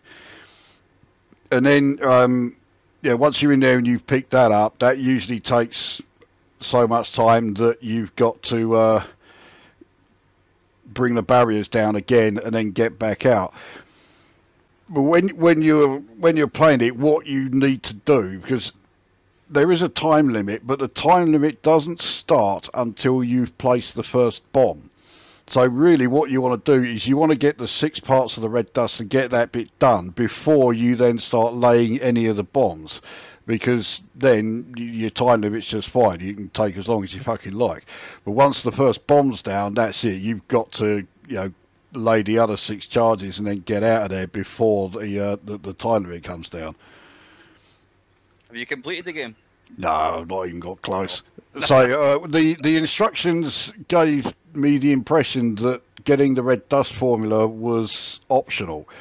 So I was going around just placing all the bombs, and so I was on my way to getting out. I was making my way back to the shuttle hangar where you start, and they all went off. I didn't get there in time, but I thought that was all I needed to do to complete the game. But it would have turned out that, yeah, I hadn't done anywhere near enough yet. So yeah, I was nowhere near doing it.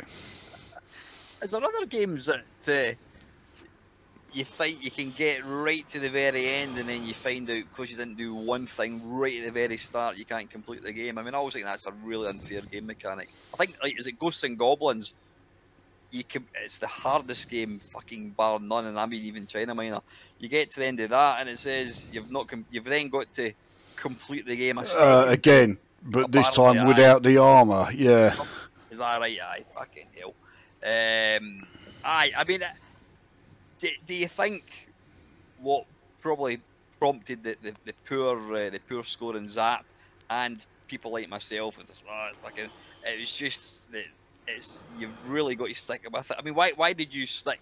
I get the feeling you've got quite a lot of patience for games. You know, I flung my toys at the pram pretty early on and fucking forgot about it, whereas you fucking hated the game, but you kept at it. You're obviously quite resilient. You're like, I'm going to fucking break this game. What prompted you to keep at it? Well, I think the main reason was the fact that I'm a huge science fiction fan. So the fact that it was V meant that, yeah, I wanted to persevere with it. I'm glad I did. But yeah, that was the reason why I did. I'm pretty sure it is. I don't think there are that many people who are going to find that a good enough reason for them to want to do it. That and the $9.99 that you spent buying the game, or was it a pirate copy? No, I did buy it. I got it on the day of release.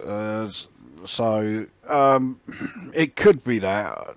I don't think it was, because I mean back then I was buying Ocean games purely for the music. So I was spending spending 10 quid buying games that I knew were going to be shit. I just wanted the music. And of course, V doesn't have any, so yeah, I didn't even get that from it. So I suppose it could have had something to do with it. It's like, well, I've got to get something out of this fucking thing. So yeah, yeah. Aye. For me, yeah, V was just fucking so difficult, and even having you on hand trying to tell it, go there, move that there, press fire. Give up. yeah. I mean, the problem with that was, yeah, you were asking us to do just that. So all you were doing was just you were moving and pressing fire, but you didn't really know why you were doing any of that. So it wasn't really working as far as like trying to tell you how to do it, because it would have meant that sooner or later, probably sooner, you would have reached that point again, but you wouldn't have known what to do. So yeah, it was really on a hiding to nothing. That it wasn't getting anywhere. There we go. Right, have you finished your tea? Does this mean your last? What about me swig of your tea? Hurry up. No, it's here. I'm going to play it safe. You're not okay. It's I'm a bit surprised. Does this mean what I think it means as far as your last choice game then? I had to pick this one. I've got a bit of a caveat with this, but I had to pick this one, even though it's a game that you've never even played. You've probably never even seen the game. But No, I'll tell you, I've seen one screenshot, and it was you that sent me it. Yeah.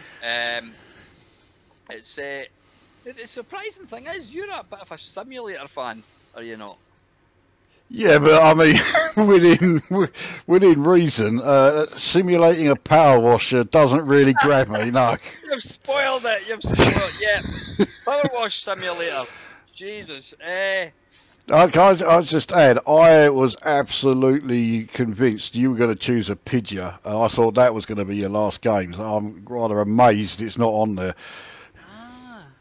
Oh, really? That's interesting.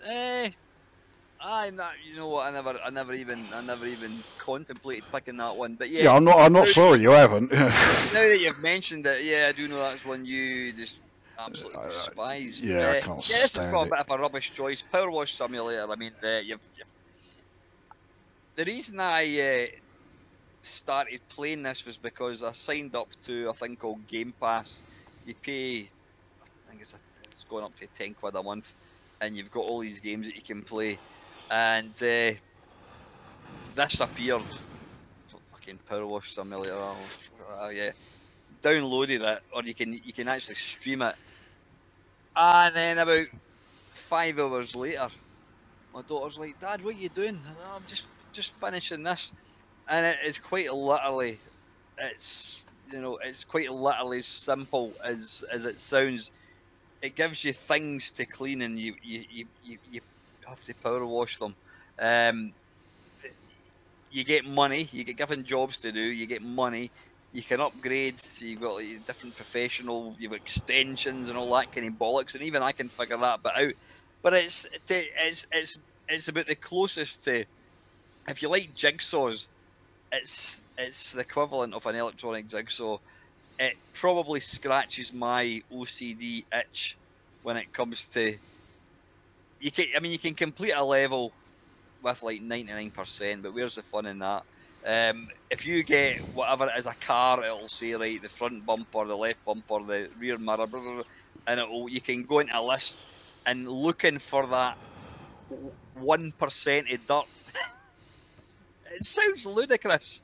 Yeah, you're right. Yeah. It does sound absolutely ludicrous, but if I was to, all I can say is, if you were to look at my gaming time this year in 2023, if you were to look at all the games that I've played this year, you would see blah blah blah blah blah blah blah Power Wash Simulator It's like it would literally go like that. The hours that I've put into this thing is ridiculous, to the point that I actually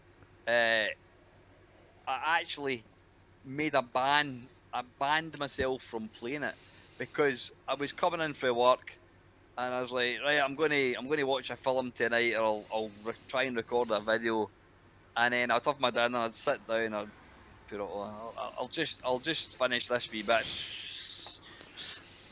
and then before you know it, you're sitting in pitch darkness, TV on, handheld, you're playing this game, and I say, my daughter would go, what are you doing, Dad? You've been down there for hours, and you need to turn the light on.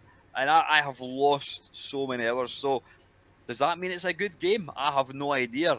It's probably about the closest I could compare it to, like, bloody a drug power wash simulator. It's not big, it's not clever. Don't play it, folks. If you've got an addictive personality, just kiss your next 100 hours goodbye. Put it this way, I have completed the game. It's probably the first. Well, I've completed a few games, notwithstanding Bruce Lee and the really difficult Super Pipeline 2. But it's the first modern game that I've completed, and it makes no sense. But there you go. And now you've not played it. No. But have you got any interest in playing it? Power Wash Simulator. It's I can't say it's up there. No. This might sound a bit weird, but yeah, the idea of playing a game where I'm using a power washer everywhere, it's not quite doing it for me. No.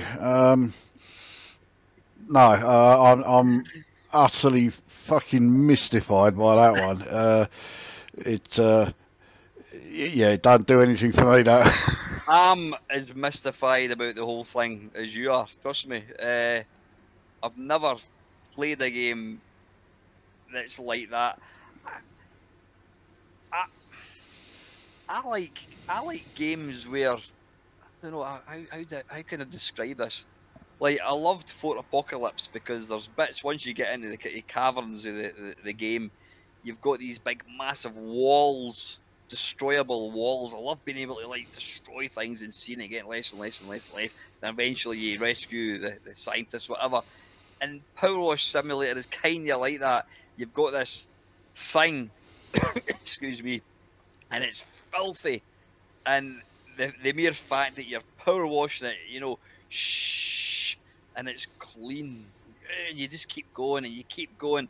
And honestly, it's the game that I'm on 23%. Right, I'll just finish washing the edges, and then before, right, okay, I'll just do this bit. I'll just do this bit. Yeah. Before you know it, you're at 99%, and you're spending hours. I mean, it's ridiculous that you can get to 99% within maybe, I don't know, half an hour. Getting that last 1% can take you 3 times the time. It's nonsense. It makes no sense. But I can only go by the amount of time I've put in. I mean, you've played a bit of Elite Dangerous now and again. You've put a couple of hours into that. A little bit, yeah. I've done the same with Power Wash Simulator, and I have no idea why. I play it on the Xbox downstairs, and then I noticed it was in Steam, and I download it, and I started, no, fucking uninstall, because I would, even though I've completed it, I would end up playing it again. And I've since found out it's getting released in VR, and I'm absolutely going to not buy it or play it because it's a slippery slope. Right, okay. I'm gonna say something, right, on the caveat that it never gets mentioned again by anybody, including anyone in the comments. You know, if anyone does mention it or ask me about it, I will just ignore it.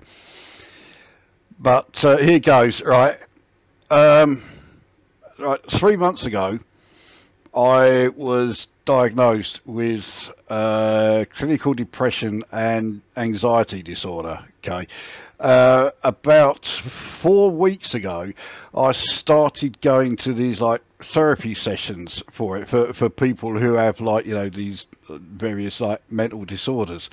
Yeah. Listening to you, listening to you there, I'm starting to think you might want to be going to some of the. I mean, yeah, that fucking, yeah. That, I mean, OCD. I think only just begins to describe some of that. And I can guarantee as well, as you saying, right? Oh, okay, I'm not going anywhere near the VR version. Yeah, you will. You'll have it. I can just see my neighbours. What the fuck is that guy doing? He's got something in his head. He's going like that with his fucking hands. I mean, how much does a power washer cost? About 60 quid. Right. How much does an Oculus thing cost? About 200 quid, 300 quid, whatever.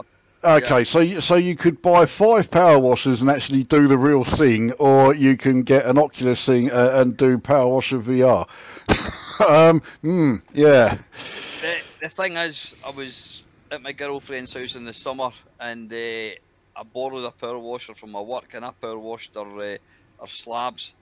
And as far as I was concerned, I was playing the game. It was just,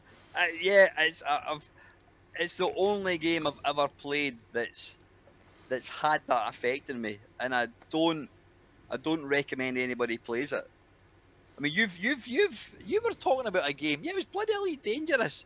You've played it for like 50,000 hours, and you said I don't recommend that anybody plays the game. No, I would. Yeah, I would not recommend it to anybody because it's not so much that it's a time thing. I wouldn't recommend it to anyone because the coding in it is fucking terrible. The game has got so many bugs in it, and I know that anybody who's playing it for the first time now, they would just get pissed off with the thing. So yeah, it's a different reason. But yeah, you're right. It's a game that I put fuck knows how much time in, but I wouldn't recommend it to anyone.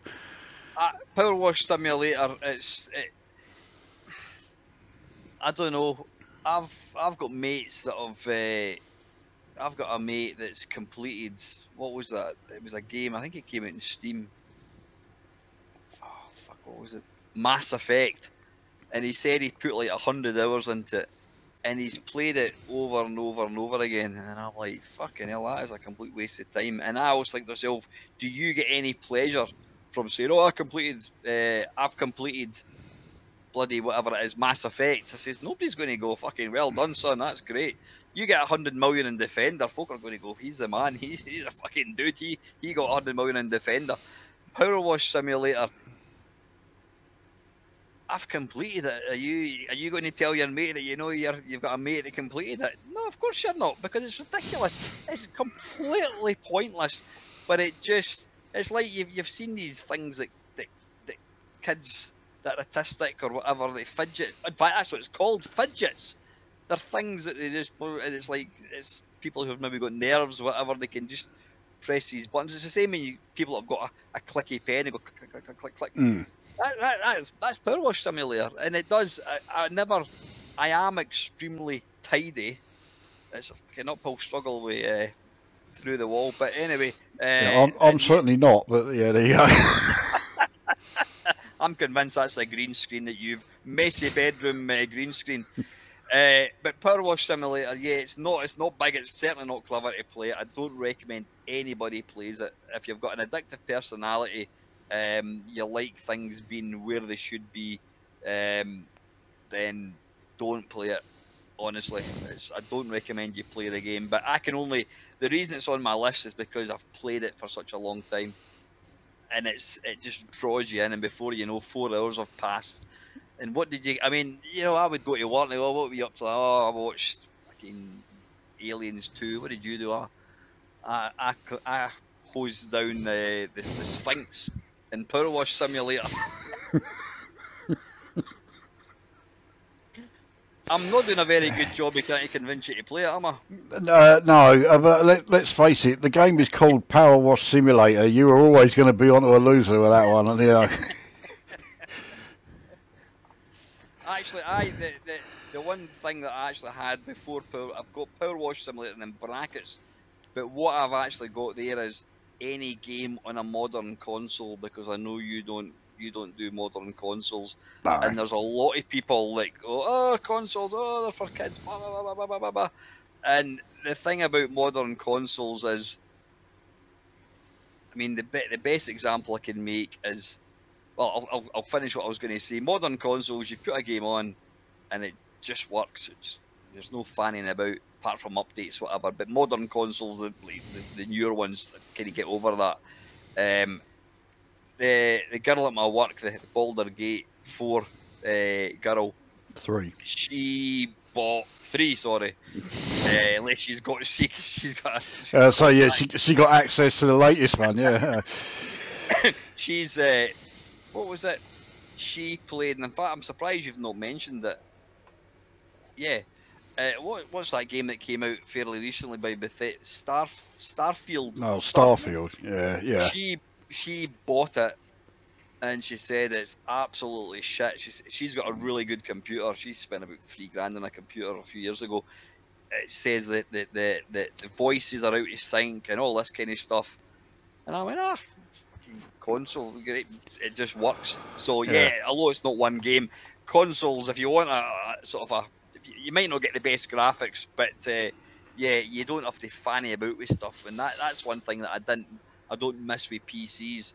Though I think that's kind of largely rectified itself. I think with things like Steam and all that, it generally does work a bit better. Yeah. Well, I mean, when updates come along, I mean, they can be a fair old size. There was an update for Baldur's Gate 3 a few days ago, and it was, I think it was something like 48 gigabytes, you know. So, you know, that's just one patch. Yeah. So, well, going back to Starfield, you mentioned, it's a game that doesn't interest me because I mean it's no, it doesn't, not at all.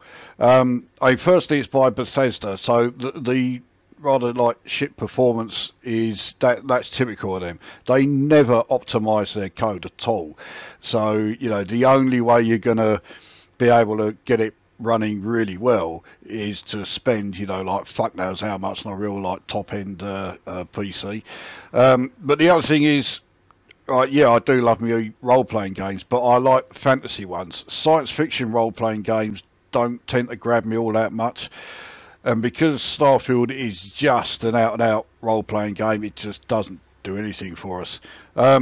Jim, who's appeared on my channel quite a few times, he's got Starfield and he's done a video on it. I think actually it was a live stream he was doing, and I was watching it and I was just thinking there is nothing here that grabs me at all. So, you know, yeah, I'm not going to be bothering with that one.